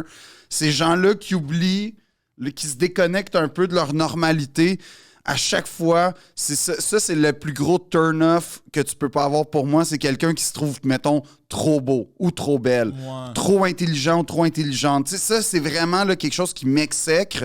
Puis Je comprends. puis l'autre affaire que vraiment, là... en fait, je tolère plus quelqu'un qui essaye d'être drôle puis qui est zéro drôle, Thomas, que... que mettons, quelqu'un qui est juste... qui se pense meilleur que tout le monde. Ça, c'est vraiment quelque chose qui m'attire pas, peu importe. Il y a vraiment, là... fait que, pour répondre à ta question, autant gars comme filles, c'est un point commun, là. C'est juste... Ces gens-là ne m'attirent pas, là, mais vraiment pas. Je te comprends. Ouais. Comme, ben, ça revient un peu à ce que tu disais ils pensent que leur vagin, c'est de l'or, mais moi, j'ai essayé de faire un pont avec... T'as essayé de dire ça avec beaucoup plus de classe. Ouais, peut-être. Ouais, parce que moi, j'ai entendu la même chose. Vous avez dit la même chose, les deux. C'est exactement, mais juste... moi, je l'ai dit très style... j'ai grandi à Parc Extension. Ouais, moi, je l'ai Toi, dit... tu l'as dit très style... j'ai grandi dans un théâtre. Oui, c'est ça. Puis j'ai lu de la poésie. Mais puis je veux pas perdre ma carrière. Mais l'autre chose, c'est que... Tu perds pas ta carrière. Non, ça me fait full peur. Mais n'empêche que je sais pas, toi, est-ce que toi, tu connectes plus facilement avec les filles qu'avec les gars ou les gars avec les filles? Ah, moi, ça dépend vraiment de la personne. OK. Ah ouais, hein? Moi, ça dépend vraiment de la personne, ouais. Et puis, sur quel sujet? OK. Ouais. C'est quoi les sujets, mettons, qui vont tout de suite te faire connecter avec l'autre? Ben, ça dépend. Genre, je vais jamais parler à une femme des autres femmes, genre. Tu sais, comme entre gars, tu parles de genre, ah, elle est chaude, whatever. Ouais. Je vais jamais avoir cette conversation avec d'autres femmes. OK. Pourquoi pas? Ben, parce que souvent, dans le passé, je voulais la baiser. Ah, ben ouais. Fait que t'étais en conflit d'intérêts un peu. exactement, ouais. Je comprends. Ah oui, c'est sage. Mais... T'as pas le meilleur rapport avec les femmes, Poseidon. Mettons, t'as travaillé sur quelque chose. Je commencerais par ça, moi. Ouais, moi aussi, peut-être. Peut-être, tu sais, dépasser cette frontière-là. Juste ça, là. Tu sais, comme... Mais Attends, c'est une vraie question. Ouais. Comment t'es quand une femme est gay? Quand elle est gay? Ouais. Normal. Ça veut dire, OK, mais c'est pourquoi normalement pour toi, c'est vouloir la baiser, fait que t'es pas normal. Donc t'es comment? Oh shit. oh non. Mais non, attends, je veux pas baiser chaque femme. Ça, j'y crois pas, là. Mais moi, je pense que tu veux baiser chaque femme, mais tu sais, celles qui sont possibles. Non, mais quand une femme est gay, ça, tu te dis, même si tu la désires, tu sais que ça arrivera pas. Alors, t'es comment avec une femme gay? Est-ce que tu connais des femmes gays? Non. Wow! Okay. Ou peut-être j'en ai connu, mais je ne savais pas qu'elles étaient gays. Ça se sent, ces choses-là. Hein? Ben, ouais, ben, j'en doute. Pas toujours, là. Ben, à moins si elles étaient habillées, tu sais, comme non, un non, motard.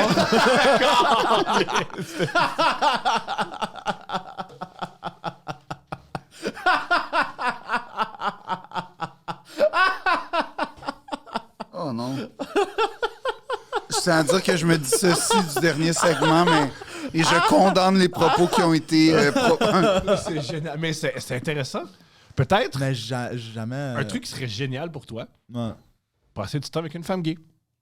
Peut-être, ouais. Pourquoi pas? Ça serait peut-être pas génial pour elle. Non, mais je suis capable d'avoir... Je suis très ouvert d'esprit. Je suis capable d'avoir une conversation normale. On déconne, mais tu sais, c'est ça qui est... Faut jamais oublier que t'es devant la caméra, t'es devant un micro, puis tu déconnes. C'est mais vrai, c'est vrai, c'est vrai. Je veux J'oublie dire, des fois.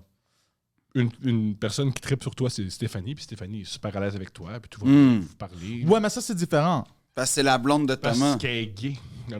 Ouais, Non, mais ça, c'est comme... Il y a des règles aussi, là. tu sais. ouais c'est Genre- le bro code un je peu. pense- là. Pas juste bro code, juste... Ok, je vais te briser le cœur. Ouais. Elle couche pas avec toi parce qu'elle sort avec moi, elle couche pas avec toi parce qu'elle veut pas coucher avec toi. Non, c'est pas ça que je dis. Je pense pas que c'est une question de. Non, non, hey, ce n'est- si Thomas t'es pas là, c'est Non, sûr non, que moi, mais ce n'est pas ça ça que je suis en train de dire aussi. Le bro C'est- code est c'est pas... juste... OK, ce que j'essaie de dire, c'est que dès que c'est... Premièrement, la majorité du temps, même dans ma vie, dès qu'elle avait un chum, puis même le gars, je le connaissais pas, c'était comme genre, c'était juste le respect Ouais. de ne pas, tu sais, la cruiser ou whatever, ou de... Tu sais, ou d'être... genre, T'es pas un charognard, toi, C'est là. ça, là. tu la voyais... On est très mal placé pour dire que les gens sont des charangards quand ils essaient de coucher Ouais, avec des mais... gens, ben... Pourquoi? des chums. On a d'autres qualités, mettons. Je suis pas un charognard. moi. OK, exemple. Là, Je- c'est quoi, je- de quoi ok. tu... Wow, wow, wow, wow, wow, wow, wow. Attends, on va T'as ja- retourner à ça. Mais par contre, Jamais? T'as jamais eu une... Jamais. Jamais? Avec, mettons, l'ex de mon meilleur ami pis tout. Ah non! On parle pas de meilleur ami, mais... Non, mais t'as l'ex jamais- d'ami, jamais. Ah, ami, c'est différent, mais t'as déjà séduit une fille qui avait un chum blanc. Non. Non? Non. Non!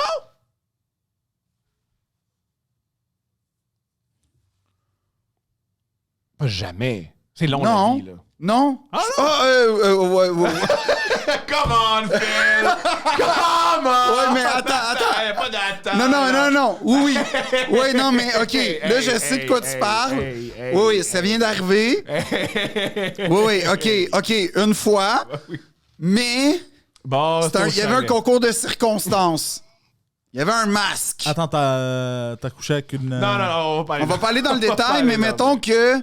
est-ce que tu as écouté Hamlet? Est-ce que tu as déjà lu Hamlet? Il n'y avait pas Non. de fantôme, Phil. C'était Non. pas Hamlet ce que t'as vécu, là. Franchement, Attends, là. un fantôme t'a violé? Non, ben, c'est un peu le fantôme d'un désir commun, en fait, qui était plus... En fait, c'était un désir commun qui était finalement fantomatique. C'est un peu ça. Ouais, c'est exactement la meilleure façon que je peux le décrire. C'est... Tu viens de dire, Je viens de dire que, en fait, il y avait un futur, un désir, il y avait un jardin de bonheur à cultiver, mais finalement, c'était des cendres et c'était un fantôme. C'est la meilleure façon que je peux le décrire. Fait que j'essaie de dire que je suis pas un charognard parce que je l'ai... Ok, fait que tu pensais que t'étais tombé en amour avec une femme. puis Ben en non, fait, c'est elle pas t'aimait vraiment ça, mais un peu, mais... C'est non. exactement ça. Ok. C'est exactement ce que tu viens de décrire. Ah, mais ça arrive à tout le monde. Oui, arrive à tout le monde. puis je pense que c'était quand même, d'une certaine façon, assez réciproque. Puis il y a eu un moment de malaise, puis là, apparemment, les choses étaient au clair, puis finalement, elles l'étaient pas, puis bon, c'est Mais ça. peut-être qu'elle a changé d'avis. 100% possible. Peut-être qu'elle s'est assise avec toi pendant 2 heures, puis elle a eu une conversation, puis elle a vu que tu Ouais. faisais tout et rien en même temps. Puis Exactement. elle a dit non, c'est pas possible, puis elle a changé. C'est à peu près sûr Je que te c'est dis. ça. Non, mais pour vrai, Poséidon, c'est à peu près sûr que c'est ça. Je suis convaincu parce que j'écrivais des grandes lettres, puis c'était pas assez pour la convaincre. Fait que c'est sûr que c'était ça. C'est parce que. T'écrivais des lettres? Ouais, j'écris des lettres, ouais. Moi, j'ai écrit une fois une lettre à une fille dans mon secondaire. Oh yo! Tout le monde a ri de moi, Pourquoi? puis j'ai plus jamais écrit une lettre à une femme. Pourquoi t'écris comme pourquoi que t'avais écrit? Ben, parce que j'étais gêné, j'avais 12 ans. Qu'est-ce Ok. que tu écrit? Je m'en rappelle pas, mais c'était genre dans le sens genre Hey yo girl, genre. Ah, la poésie un peu Puis là. j'avais écrit Ah J'avais ouais, écrit t'avais. des- Ah non, ouais. je niaise jamais. Non, mais genre t'avais fait du Nelly un peu là avec elle. Là. Non. Non, j'ai juste écrit une lettre, puis j'étais full gêné. Là.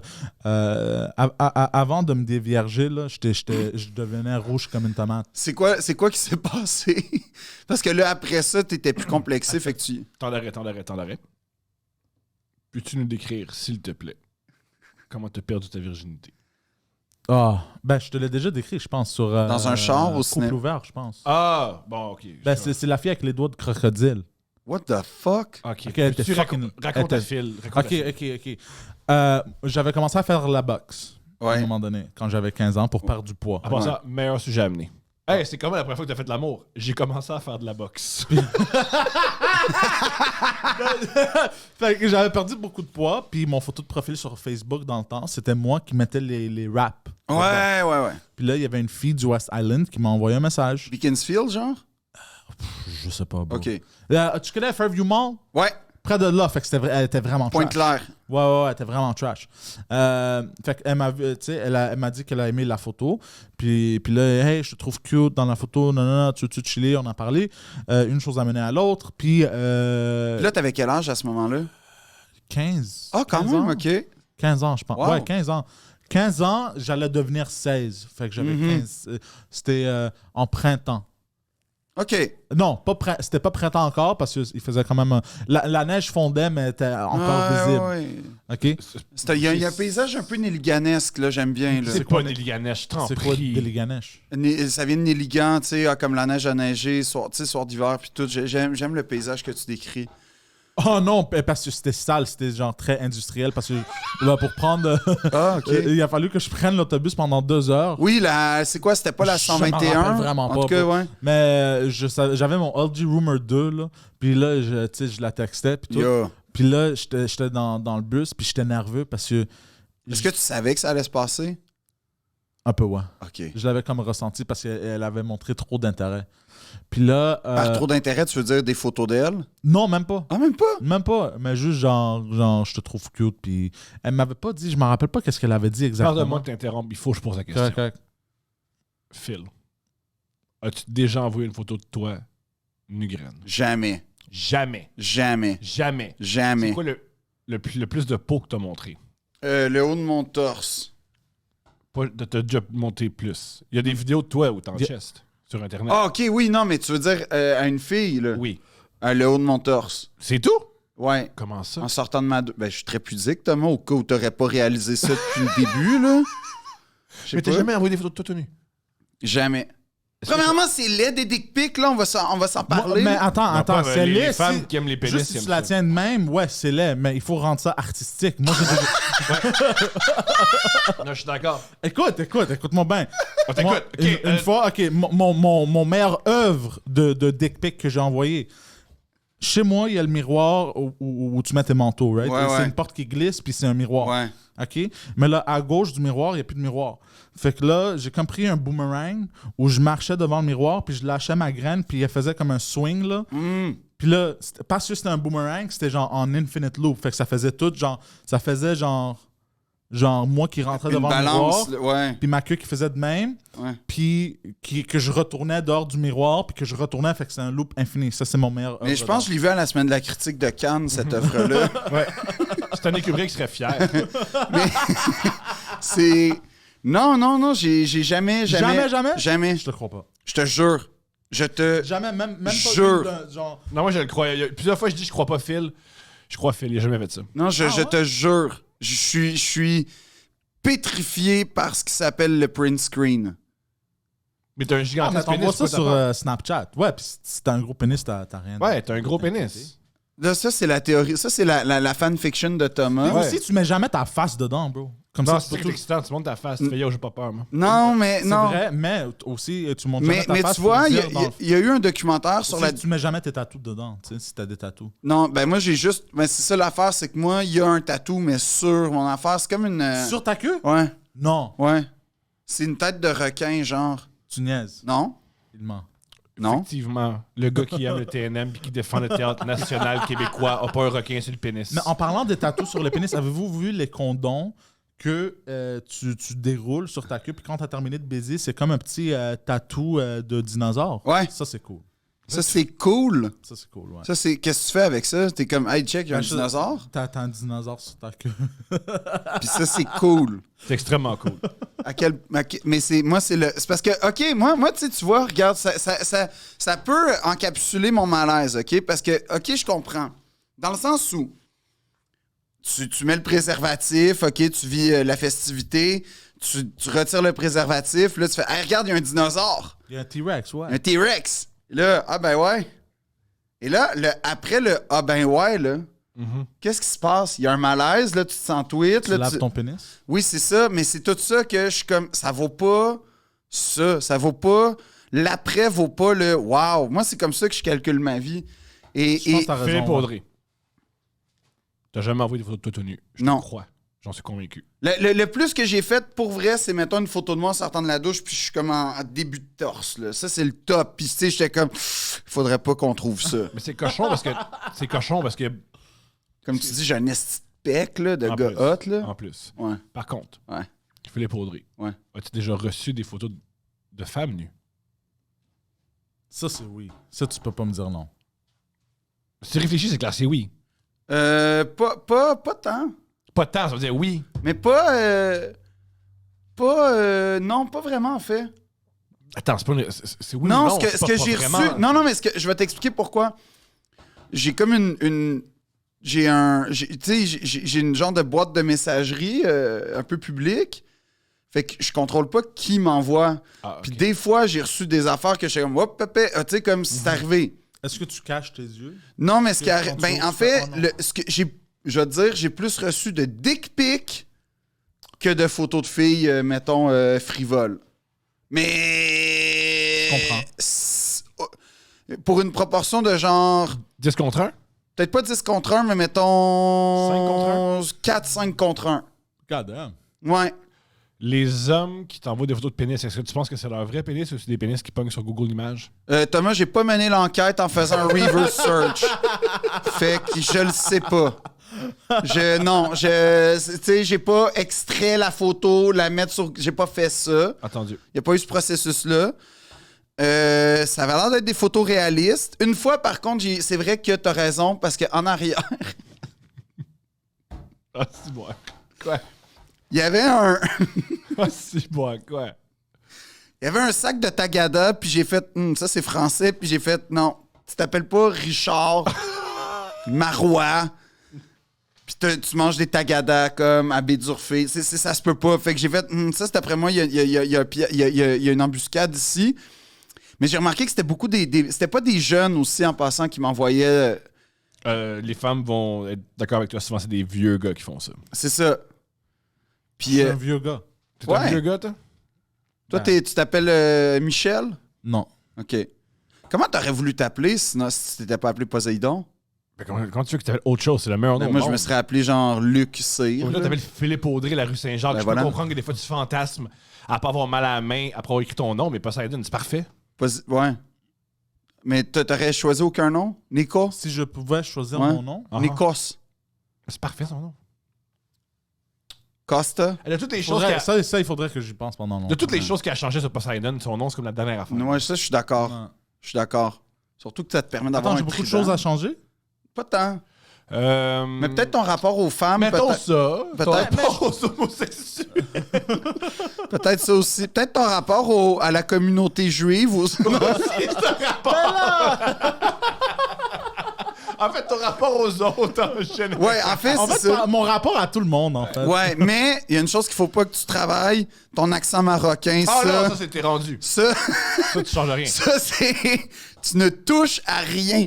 Non, mais c'est une bonne question, Thomas. Non, mais pour vrai, je suis pas très frivole comme ça. Moi, j'aime pas ça. Je suis très pudique. Je comprends. C'est ça le problème. Mais je vous admire, les gars, d'être comme complètement à l'aise. Comme j'aimerais ça être dans un documentaire sur la dick pic, puis tu sais, comme ma seule présence, c'est pour dire, ouais, moi, j'envoie des dick pics. On me l'a demandé, moi. On me l'a demandé. Et on me l'a demandé à Steph et moi. Hey, voulez-vous passer sur un documentaire? Je me rappelle, j'étais au basket sur la rue Papineau. Je shootais des hoops, puis je disais à Kim, ça va jamais arriver. Je De quoi? vais jamais être sur Crave à parler de mon rapport aux photos de pénis. Ben, avec ma Fait qu'à la blonde. place, tu préfères être sur YouTube. Ouais. Ouais, parce que c'est moi qui décide du montage, c'est moi qui décide comment c'est parti, c'est moi qui décide de... Mais en passant, parenthèse, moi j'ai beaucoup aimé le documentaire de Kim, qui est une fidèle auditrice, une amie de l'émission. Ouais, Comme son frère aussi. Oui. Son frère à Vancouver. Comme Grand P et comme Ramzan Kadyrov aussi, le dictateur de la Tchétchénie. les trois qui étaient qui est un grand ami de l'émission, Ramzan. Grand ami. On aime beaucoup les dictatures ici à Deux-Princes. Poseidon? Yes. Tu veux commencer à faire du stand-up? Ouais. Ouais, j'ai fait des open mic en anglais. J'en ai fait 3. Ok, décris-nous qu'est-ce qui s'est passé. Ça s'est-tu bien passé, premièrement? Je pense que c'était correct. Mm-hmm. La première fois, c'était un bar sur Saint-Laurent. C'était à 5h de l'après-midi. Ah, ça, c'est pas bon, ça, en général. Ouais, puis je l'ai enregistré, en fait. Je trouve ça a bien commencé, mais ça... Ah oui, tu m'en avais parlé Ouais, l'autre fois. Ça a comme genre... Ça s'est dégradé un peu. Un peu, ouais. Mais je trouve ça, c'était correct. J'étais très nerveux. Très nerveux. À chaque fois que je sors de la scène, j'ai les jambes qui tremblent. Puis que je trouve très bizarre. C'est normal. Ouais, c'est normal. Mais pour moi, c'est bizarre parce que j'ai grandi dans je sais pas comment dire ça. La communauté grecque. Tu as grandi dans une... Tu te dis c'est pas normal parce que tu as grandi dans un environnement très, très, très violent. Et c'est beaucoup moins violent faire des jokes. Exactement. Mais au contraire, c'est beaucoup plus épeurant. Se livrer sur scène. Se livrer ses idées, c'est beaucoup plus épeurant que... Ben oui, c'est une impudeur, en fait. Là. Ouais. Mais ce que j'ai fait de bien, c'est que parce que il y avait du monde sous à 5h de l'après-midi, puis il parlait très fort, puis à un moment donné, il écoutait pas les jokes. Mais la majorité du monde, c'était des humoristes aussi. Mais fait que les humoristes, le monde sous, c'était des humoristes. Non, je te dirais... Il fait des open mic en anglais. Alors, ça te donne un niveau, là. Ouais. Donc, moi, j'ai fait des fois cette soirée-là parce que c'est une discussion qu'Arnaud, Phil et moi, on a, là. Moi, je suis d'avis que tu fais toutes les soirées les plus horribles du monde pour prêter ton matériel. Mais pas toutes. Et eux sont d'avis, c'est le fun d'être heureux dans la vie. Là. Non. C'est une opinion assez intéressante. Oui, non, mais moi, je suis comme dans l'entre-deux parce que moi, je suis d'accord avec toi, mais je pense que c'est ponctuellement qu'il faut que tu te fasses une petite cure, là, mais comme t'es pas obligé de rester là. Ça, c'est mon opinion. Mais toi, tu restes dans la médiocrité, Thomas. Là. Non, moi, je suis en dessous. Ah oui, toi, t'es en dessous? Ouais. Oui, t'as sonné une autre fois. Ah oui, c'est seulement j'étais médiocre. C'est seulement j'étais médiocre. Moi, c'est seulement... Moi, je fais... Moi, il y avait une fois, j'ai une humoriste que j'aime beaucoup, Rachel. Elle m'avait dit, à moi, longtemps, je pensais que t'étais l'enfant terrible du stand-up et que t'étais bloqué de partout. Je fais, pourquoi? Mais t'étais sur les mêmes shows que moi. Je me suis dit, tu peux pas jouer ailleurs si t'étais sur ce show-là. Non, mais là, t'es dans la gang du bordel à cette heure. Non. Pas encore? Pas encore. Je suis plus dans la gang du terminal. Tu vois? Ouais. Ça commence, Thomas. Ouais, pas pire. Ça commence. À un moment donné, tu vas être dans la communauté. Un jour. Ouais. As-tu... Poseidon? Mais attends, moi, j'ai une question, Poseidon. Qu'est-ce qui t'attire dans le stand-up? Oh. OK. La première chose, je te dirais, c'est le fait que tu peux raconter une histoire. Puis ton histoire a une fin. Je sais pas comment l'expliquer, mais c'est tout en faisant du monde rire. Ouais. Je trouve que c'est une manière de raconter une histoire très intelligente et fascinante, je trouve. D'être capable de faire ça. Je trouve ça beaucoup plus difficile de raconter une histoire de même, bien sûr. D'avoir tout le temps des punchs. Comme tu sais, je suis avec Mike quand il est en tournée, je suis son régisseur. Fait que je vois Mike à toutes les soirées, puis je trouve ça, à chaque fois que je le vois, je trouve ça toujours aussi impressionnant de ce qu'il fait sur la scène. Puis le fait qu'il fait ça toute seule, juste avec un micro, je trouve ça beau aussi. Je sais pas, je le trouve... T'admires ça, là? J'admire ça. Je trouve ça cool. Puis c'est ça, c'est simple. Puis j'ai comme eu le itch, ça fait quelques années, de vouloir le faire. J'étais comme, j'aimerais faire ça aussi. Mais j'ai commencé là. Mais premièrement, bravo. Ouais. Vraiment. Puis deuxièmement, je trouve que c'est beau ce que tu décris parce que c'est finalement la transmission puis la créer des émotions là, qui t'attirent là-dedans. Exactement. Ouais.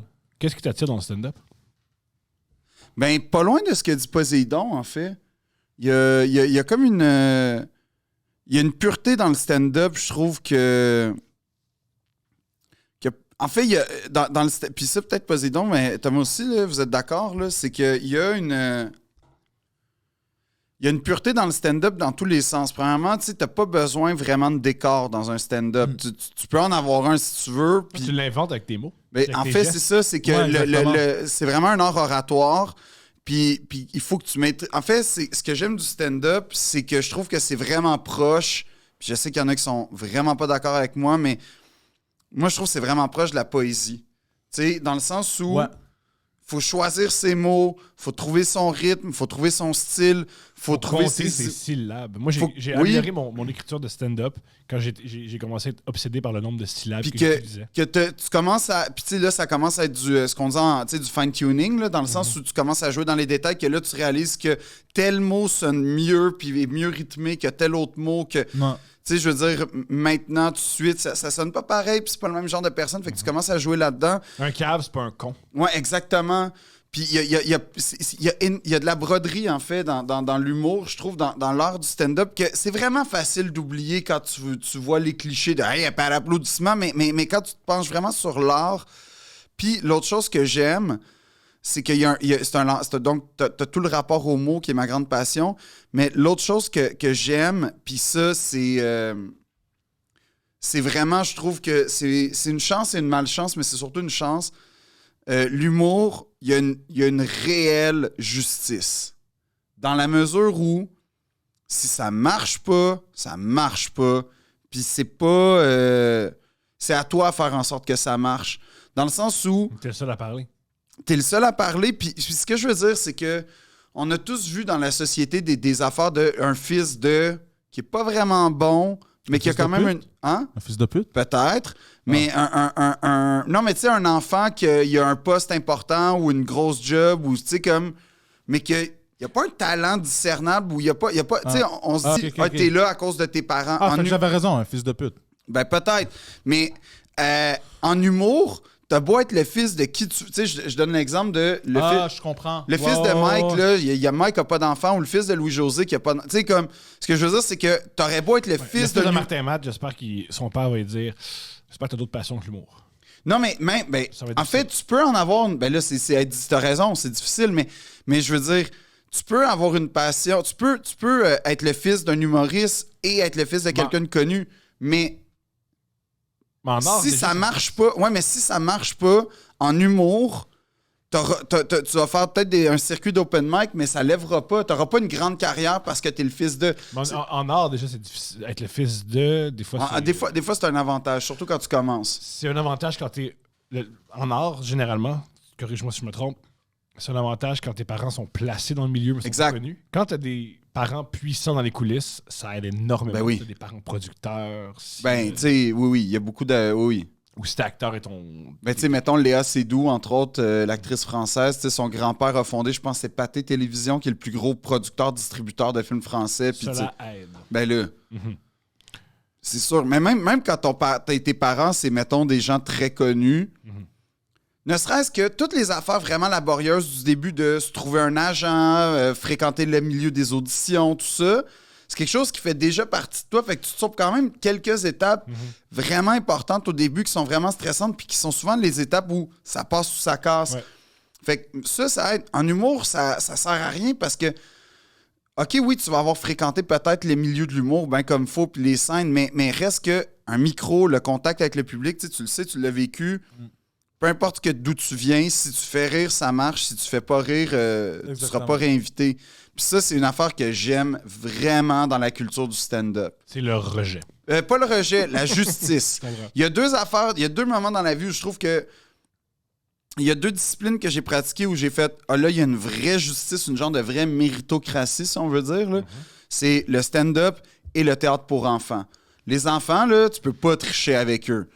Genre... Si tu fais une pièce de théâtre puis c'est à chier, tu vas le savoir là. Puis bonne chance pour garder le contrôle. T'as pas le choix d'être vraiment bon si tu fais du théâtre pour enfants. C'est hilarant. Je te jure. Je te jure. Puis j'aimerais rajouter un petit quelque chose parce que j'ai vu Mike souvent là, récemment. C'est que aussi, ce que j'aime, mais je sais pas si c'est la même chose pour tout le monde parce qu'on est tous un peu différents, c'est que chacun de ces jokes, tu peux l'imaginer. Fait que c'est comme si tu écoutais un film. Ouais. Je sais pas comment l'expliquer. Fait que, En anglais, ils disent paint a picture. c'est ça. Et Mike, c'est le maître de ça. Là. Puis j'aime le fait que quand j'écoute ça, tu peux faire ça. C'est une version différente pour tout le monde dans leur propre tête. Fait que j'ai vu ça, puis j'étais comme genre, shit, genre, j'aimerais ça aussi faire ça. Puis c'est qui tes humoristes préférés?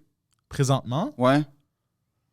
je te dirais, parce que moi j'écoute beaucoup en anglais, Ouais. ben, je te dirais c'est Dave Chappelle. En plus, Dave Chappelle, parce que je viens de commencer à écouter Chappelle Show. Ouais. Ah ouais, OK. Ouais, je viens de l'écouter, de commencer de l'écouter dans ma vie. Prépare-toi, man. Ça va changer ta vie, ça. Ah non, mais ça l'a déjà changé, bro. Le premier épisode, bro, c'est sorti fort. Ouais, hein? Ouais. Mais non, je te jure, c'est révolutionnaire, ça. Mais j'aime Bill Burr, j'aime Andrew Schultz maintenant, je le trouve incroyable. Tom Segura. Maniscalco? Non. T'aimes pas Maniscalco? J'ai essayé d'écouter, mais j'aime ce qu'il fait, mais je suis pas passionné par ça. Je vais l'écouter parce que je vais quand même trouver drôle. Ouais. Tu comprends? Ouais. Mais c'est pas ça. Je sais pas comment l'expliquer. Mais c'est pas quelque chose qui te parle, là. C'est ça. Ça t'inspire pas, là. Ouais, t'sais. exactement. Ouais, je comprends. Fait que, ouais. Mais est-ce que t'aimes, mettons, Bo Burnham, ces gars-là, tu sais, qui font des affaires un peu plus absurdes? Bo Burnham? Ouais. Je connais pas c'est qui. OK.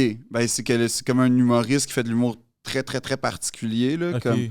Il y en a qui vont dire c'est du génie, puis il y en a qui vont dire c'est genre de la fraude. OK. Mais ça dépend. Parce que aussi, ce qui est nice dans l'humour, c'est que genre, t'as une niche pour tout. Ouais, voilà. T'sais, juste parce que quelqu'un aime ce que tu fais, ça veut pas dire que la prochaine personne va aimer, ou vice-versa. Juste parce que cette personne n'aime pas ce que tu fais, ça veut pas dire... Moi, puis ce qui est nice dans l'humour, c'est de trouver toi qui tu es et de le rendre ça dans un art puis faire rire le monde. Il faut quand même que ça suive une certaine structure, Mm-hmm. mais en même temps, je trouve que c'est ça la beauté de ça. C'est que tu vas voir du monde qui vont aimer. Tu vas voir du monde comme moi qui vont aimer toutes les certaines sortes. Je vais aimer le monde qui font des one-liners, je vais aimer le monde qui font des histoires, je vais aimer regarder tout, mais j'ai quand même ma préférence. Mais je veux pas, tu comprends, mais il va y avoir du monde que les autres, c'est vraiment juste pas pour eux du tout. Tu comprends? Moi, j'aime un peu de tout. C'est comme la bouffe, j'aime tout manger. Mais certaines choses, ça va rester mon favori. Puis est-ce que c'est quoi mettons tes rêves ou tes ambitions par rapport à l'humour? Est-ce que tu rêverais d'avoir un one-man show, mettons, ou Oui, mais présentement, je ne peux pas le voir. OK. Je ne peux pas le voir parce que je suis juste monté sur la scène réellement 3 fois. Il n'y a même pas 5 minutes. Là. Non, mais ça, si tu peux... Oui, mais je veux dire, Thomas... Bien sûr que si je dirais non, je sais pas, je te mentirais, bien sûr que... Non, mais t'es réaliste, tu sais, dans le sens t'es réaliste. Ouais, c'est ça, mais je suis réaliste dans le sens de genre présentement. Genre, oui. Je viens de commencer, j'ai rien, je suis même pas un bébé en humour. Là. Non, c'est ça. Je ça. me rappelle quand moi je commençais, mon premier fantasme, tout le monde dit est-ce que tu veux faire un one-man show? Est-ce que tu veux faire des chroniques? Tu veux t'headliner? Puis ma réponse c'était j'aimerais ça me souvenir de mon texte à chaque fois. C'est ça, mais tu commences par des petits... C'est ça mon étape. Ou j'aimerais ça que ma première joke elle marche à chaque fois. Baby steps, là, mais je veux dire... C'est ça, j'aimerais ça. Ben, en fait, la réponse réaliste que j'ai, ça serait de je veux devenir bon. OK. D'abord. Ouais, c'est quand t'es bon, le reste suit. Mais ce Exactement. qui est tough avec l'humour, c'est que t'as pas le choix d'être nul à chier en public pour devenir bon. Ouais, mais c'est dans toutes les industries, ça. Moi, Ouais, c'est vrai, t'as raison. Pour vendre, mais au service à la clientèle, au début, tu sais pas ce que tu fais. C'est ça. Puis il y a des clients qui te disent ouvertement que t'es nul. Puis tu fais, je le sais. Moi, j'avoue. J'ai travaillé en vente, mon gars. En vente, là, le rejet en vente, là, ça faisait... En plus, quand tu vendais des chars, ça faisait mal parce que tu savais comment je vais manger, comment je vais payer les factures. Ah ouais? Dude, les 2 premiers mois que j'ai travaillé en vente automobile, ça s'est bien passé. Et j'ai vendu genre 6 chars chaque mois. Ouais. Puis là, après ça, pendant 1 ou 2 mois, j'ai mangé de la merde. J'ai vendu, je pense, 0 char. OK. Puis là, je pense, après mon 5e mois, c'était le mois de mai, d'où j'ai pété les plombs. J'ai vendu comme genre 26 chars. Vendus et livrés. Là. J'ai fait fuck this shit. J'ai tout. Ouais, hein? Ouais. Mais y a-tu un côté hustler dans la vente de chars qui t'a... 100%. OK. Mais qui est comme un peu 100%. dans l'humour aussi. C'est dans l'humour aussi, ça. Ouais. Mais mettons... Ouais. Fait que manger de la marde dans n'importe quel... C'est inévitable. C'est vrai, t'as raison. Même si t'es bon à un moment donné, parce qu'en vente, t'avais aussi des mois... T'avais des mots, tu pétais les plombs, puis là, tout d'un coup, genre, oh fuck, j'ai vendu juste 2 de ce que tu vends, tu sais. Ouais. Et qu'est-ce que je vais faire? Denis Villeneuve, qui est un grand metteur en scène, je suis convaincu que si ça soit avec nous, il se rappelle des journées de tournage qu'il a gaspillées. Qui était nul, Ben Il a mettons. dû gaspiller les journées de tournage pour arriver à son niveau, pour comprendre comment Ouais, gérer un j'avoue. plateau. Tu dois avoir Ouais. des journées où tu t'es trompé pour plus jamais. Mais oui. Pour savoir pour savoir qu'est-ce qu'il faut pas faire, faut l'avoir fait. Exact. Non. Non, mais ça c'est des paroles sages, Thomas, que Non. je cautionne. Ouais. Mais... Mais c'est ça pareil. Non, c'est vrai. Mais c'est juste que je trouve que l'humour, il y a une affaire qui est comme... Quand je faisais du théâtre, mettons... L'humour aussi, le stand-up, c'est très vendeur aussi. En Ouais. plus, si tu racontes des histoires, c'est très un peu style vendeur dans le sens genre... Parce que, tu sais, ouais? mais oui, parce que aussi, quand tu vendais, quand tu faisais le monde rire, t'avais plus de chances à vendre. Ben oui, j'avoue. Tu comprends? Fait que c'est T'étais sympathique, dans le fond, puis tu sais, les gens étaient en confiance, là. c'est ça. Mais il y a une affaire que je trouvais, moi, que, mettons, je disais, puis... en tout cas, je serais curieux de savoir ce que vous en pensez, mais quand j'étais à l'école de théâtre, au conservatoire, je disais toujours que, comme une pièce dramatique, tu sais, comme un gros drame, c'est plus difficile à savoir si c'est raté qu'une comédie, parce que le drame, tu fais, ben c'est peut-être moi qui n'ai pas compris, j'ai pas la sensibilité. C'est pas parce que tu vas voir une pièce triste que tu vas pleurer, tu sais, tu vas faire, ouais, c'était bon ou c'était Ouais, plat. je comprends. Quand tu vas voir une comédie ou un stand-up, tu fais, bon, ben là, toi, tu vas dire quelque chose, puis moi, je vais rire. Et si tu ris pas, tu fais, c'était raté. Puis ce qui est spécial, c'est que, puis ça, c'est un rapport que je trouvais que j'avais en tant que spectateur, je sais pas vous, mais quand, mettons, je voyais une pièce de théâtre que je trouvais plate puis qui m'impressionnait pas, j'étais comme, ah, c'est moi qui n'ai pas compris. Puis quand c'est de l'humour, je suis comme, ah, c'est eux qui ont été à chier.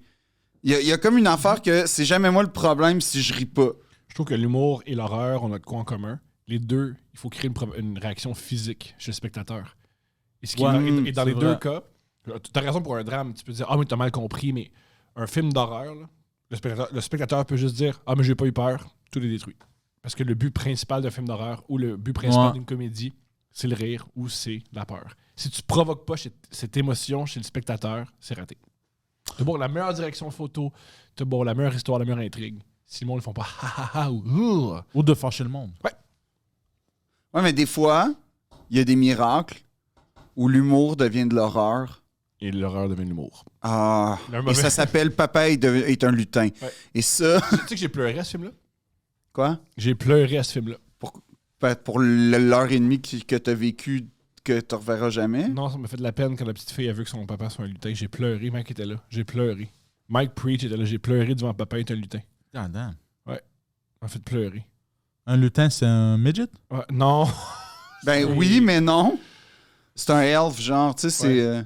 Oh, Elf! Ah, ok, Ouais, ok, ok. J'ai pleuré la petite fille qui Mais là- prie puis qui demande Ouais. Qu'est-ce qui t'a ému? qu'est-ce qui m'a ému. L'interprétation? Plusieurs choses. Malheureusement, l'interprétation, je trouvais que la fille était juste. La petite fille était juste dans ce court moment-là. Ensuite, j'ai trouvé ça émouvant. Faut savoir aussi que Steph est enceinte depuis quelques mois. Fait que ça Ah, ben là... touché. Ben là... Et aussi, j'avais le tendon d'Achille déchiré, fait que j'étais bien à fleur de peau. Ah oui, mais là, Thomas, ça compte pas, là. Tout compte. Non. Tu pleures. Oui, mais c'est un amalgame. Mais non, mais c'est comme ça. J'ai Moi- déjà moi, j'ai broyé pleuré. un message texte. Ouais, mais pourquoi? Ben, j'étais torché raide, puis j'étais en peine d'amour, puis Ben comme... oui. J'étais tout seul depuis 2 semaines. Ben oui, Ben mais il y a des facteurs aggravants, là. Ça joue. Mais j'ai Non. pleuré quand même. Non. Non, pleure à des vrais bons films qui méritent d'être pleurés, genre Armageddon à la fin, là, comme une affaire de même, Je là. comprends ça que c'est plus. Moi, j'ai pleuré à The Pursuit of Happiness. Ah ouais, mais oui. Quand il dit If you want something, go get it, period. Tu sais, ça. T'as-tu des tatous de citation, toi? Non. T'aimerais-tu ça en avoir? Non. Ah. Parlant de citations et parlant de choses émouvantes, est-ce qu'on est commandité, les gars? Ouais. Oh! OK, on va commencer par Phil. C'est quoi le commanditaire? Oh! Thomas. Oui. Tu sais que j'étais à New York? Oui. Je tiens à le dire. Tu le dis en tabarnak. Le musée du 11 septembre, Thomas, t'as voulu rire de moi, là? Oui. Mais c'est une visite à faire une fois dans sa vie. D'accord. On en parlera dans l'épisode sur le 11 septembre. Bien sûr. Mais non, j'ai été voir une exposition sur Jean-Michel Basquiat que je recommande à tout le monde qui s'intitule King Pleasure. Et vraiment, si vous passez... C'est qui, Basquiat? Oh là là. OK. Basquiat. Connais-tu Jean-Michel Basquiat? Non. OK. C'est un... Peut-être que tu as déjà vu ses dessins. Tu Ouais, connais, mais tu sûrement, en connais pas. fait. Il est très... C'est comme Led Zeppelin. Même si tu sais pas c'est qui Led Zeppelin, tu as déjà entendu une tune de Led Zeppelin. En fait, Jean-Michel Basquiat, c'est un artiste qui a surtout... en fait, c'est pour ça que l'expo était folle. C'est que ça remet en contexte la fulgurance. C'est que c'est un afro-américain, haïtien, OK. de père haïtien puis de mère portoricaine, il me semble. OK. Donc, Jean-Michel Basquiat, c'est son vrai nom. Qui a grandi à Brooklyn, puis que dans les années 60... Il est né en 60, puis mettons, il a explosé au début des années 80 en faisant ce que personne n'a fait avant, c'est-à-dire qu'il y a comme... c'était comme du c'était comme de l'expressionnisme un peu, c'est-à-dire qu'il traduisait des émotions, il prenait des codes culturels et sociaux, puis il traduisait ça en peinture, mais avec des traits vraiment... Enfantin puis préhistorique. limite, ouais. Mhm. Limite, c'était des dessins, puis là, tu sais, puis il va mettre de la poésie beaucoup et des phrases qu'il entendait dans la rue, fait qu'il blendait ça, puis ça donnait un portrait, comme une diapositive de c'est quoi qui se passe dans cette réalité-là, par exemple. C'était très graffiti. Puis ça a été... puis c'est un artiste qui a comme eu une grosse notoriété. Tu sais, Andy Warhol, c'était son protégé. Il est mort à 27 ans d'une overdose. Et ces toiles, à l'époque, qui étaient déjà hypées, c'est ça que j'ai aimé de l'exposition, c'est qu'ils remettent en contexte le fait qu'il était déjà dans les années 80 très hypé. Mais là, ça a juste explosé depuis, mettons, les 10 dernières années où ces toiles se vendent des centaines de millions. Puis c'est un artiste qui a beaucoup, beaucoup influencé la culture afro-américaine, notamment le hip-hop, notamment le graph, notamment... Il y a beaucoup de choses, la mode. Il y a vraiment... C'est un artiste fort pour la culture, je pense, la culture nord-américaine, mais particulièrement la culture afro-américaine. Puis c'est un gars qui, littéralement, traduit sa pensée et ses émotions avec un pinceau et un crayon. Fait que c'est super émouvant. Puis il y a un peu, c'est juste assez abstrait pour que ton imaginaire conçoive ce qui se passe. Puis juste assez concret pour que tu saches que c'est un bonhomme, puis je sais pas, ils se parlent entre eux, on va dire, ou c'est trois bonhommes, puis ils jouent de la trompette. Il n'y a pas d'exemple de ça, là, mais dans le sens où il y a des codes qui te permettent de comprendre. Ces peintures sont puissantes. C'est ça, c'est très émouvant. Okay. Puis c'est là, cette exposition-là qui s'appelle King Pleasure. Il nous commandite? Qui pourrait nous commanditer, en fait, c'est que la particularité, c'est que c'est la famille de Basquiat, donc ses sœurs qui ont prêté des œuvres à la galerie. Fait que c'est beaucoup, beaucoup d'œuvres que ou bien tu n'as jamais vues, ou bien tu as vu juste en photo.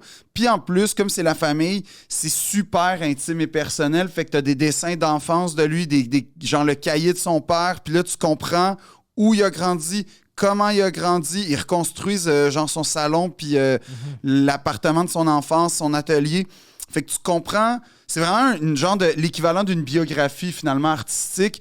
Puis c'est super émouvant parce que c'est ponctué de vidéos de la famille qui parle de lui, mais pas comme Jean-Michel créait beaucoup avec ses créations. Non, c'était juste, mon frère était très préoccupé par...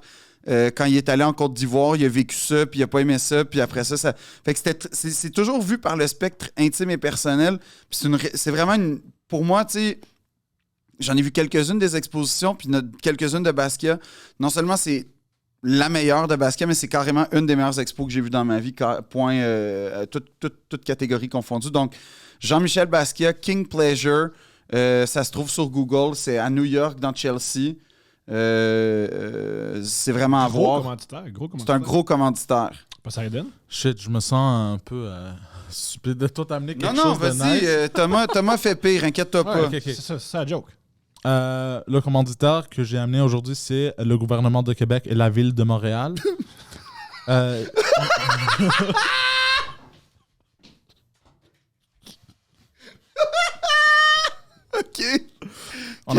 On a fait comme une espèce de 2 pour 1 parce qu'apparemment, il n'y avait pas assez d'argent. Ils veulent dire qu'ils s'en calissent de vos estis de plainte des conditions des routes et de la construction tout le temps. C'est politique. C'est la première chose. Politique. Aussi, le monde, il pense que le gouvernement de Québec et la ville de Montréal ne sont pas ouverts d'esprit, mais ils aimeraient dire, juste rappeler le monde que Valérie Plante a une passion pour les pénis. Et que François Legault, il s'habille, il fait du drag, et son nom de stage est Manon Massé. De quoi on parle, là? Je sais même plus. C'est quoi l'affaire?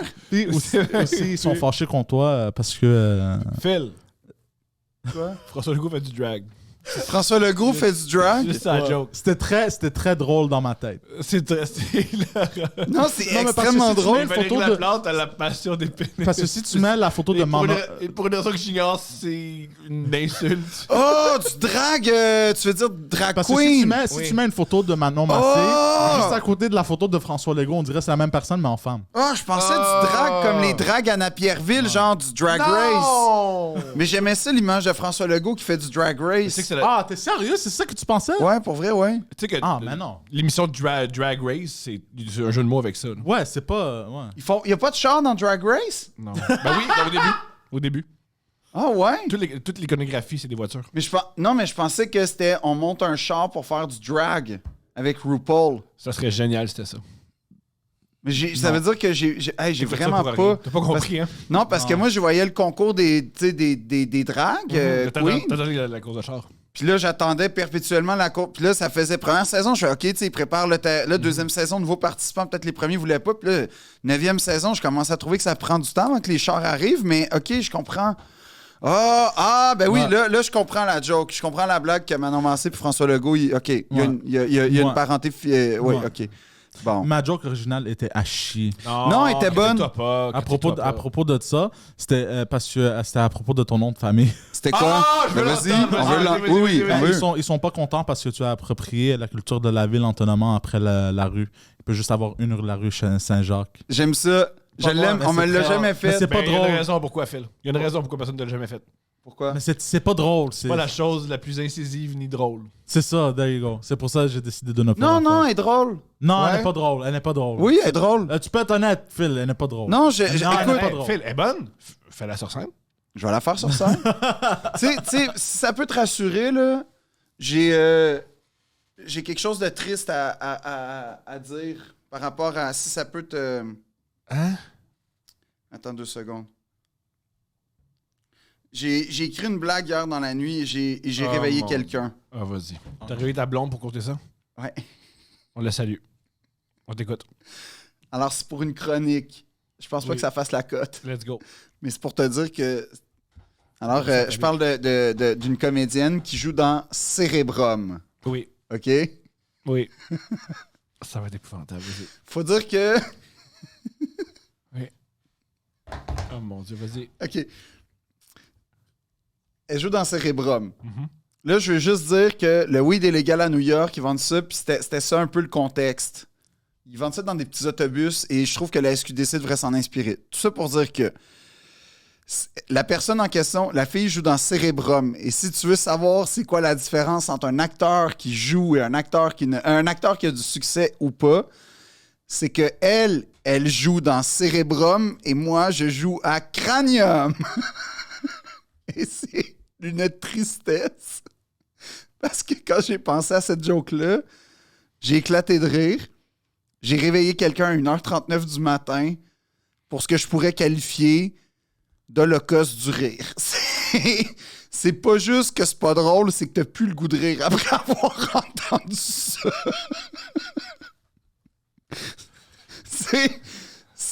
J'ai On tellement close eu sur ça. honte dans la nuit, là. J'ai mal dormi parce que j'ai pensé à ça. Mais c'est parce que cérébrum, c'est comme, tu sais, Oui. cérébral. Oui. Puis cranium, c'est comme la crâne. Fait que j'ai fait puis ça finit en homme. Tu vas aller dire ça à la télévision l'État? Certainement. Ah non, mais j'ai comme... En fait, je l'ai tellement trouvé minable que la suite, c'était... La suite. La suite, c'était... Elle est minable, la joke, je le sais. Et ce qui est triste, c'est pas tellement de gaspiller du temps et des fonds publics à la télévision d'État. Tu vois, j'en suis conscient. Mm-hmm. Ce qui est vraiment fondamentalement triste, c'est pas non plus d'avoir dit ça devant des gens que j'admire. Ce qui est fondamentalement triste, c'est que j'ai réveillé ma concubine en concevant cette blague-là parce que j'ai éclaté de rire à 1h39 du matin. Mais même à ça, c'est pas drôle. C'est pas ta meilleure. Mettons, ton show que t'es en train de préparer, c'est beaucoup plus drôle. Oui, d'ailleurs, hein. Merci. Pitch tes dates, puis on s'en va. Ben, Philippe-audrey.com, merci aux gens qui viennent. Oh, mais tu joues bientôt. Mais je le sais pas, Thomas. C'est boire, c'est juste... Mais c'est un podcast. Quelqu'un peut l'écouter dans 2 ans. Fait que, tu sais, comme Philippe-audrey.com, peu importe la temporalité, vous allez voir des dates avec moi dedans. Puis pour vrai, merci à tous les gens qui se prêtent à l'exercice du rodage. Je sais que des fois, c'est pénible, mais merci beaucoup. Là, je suis rendu là, en tout cas, on en reparlera, mais je suis rendu à une zone que ça commence, là, je trouve, tranquillement. Génial. Ouais. 2 princes. Peace.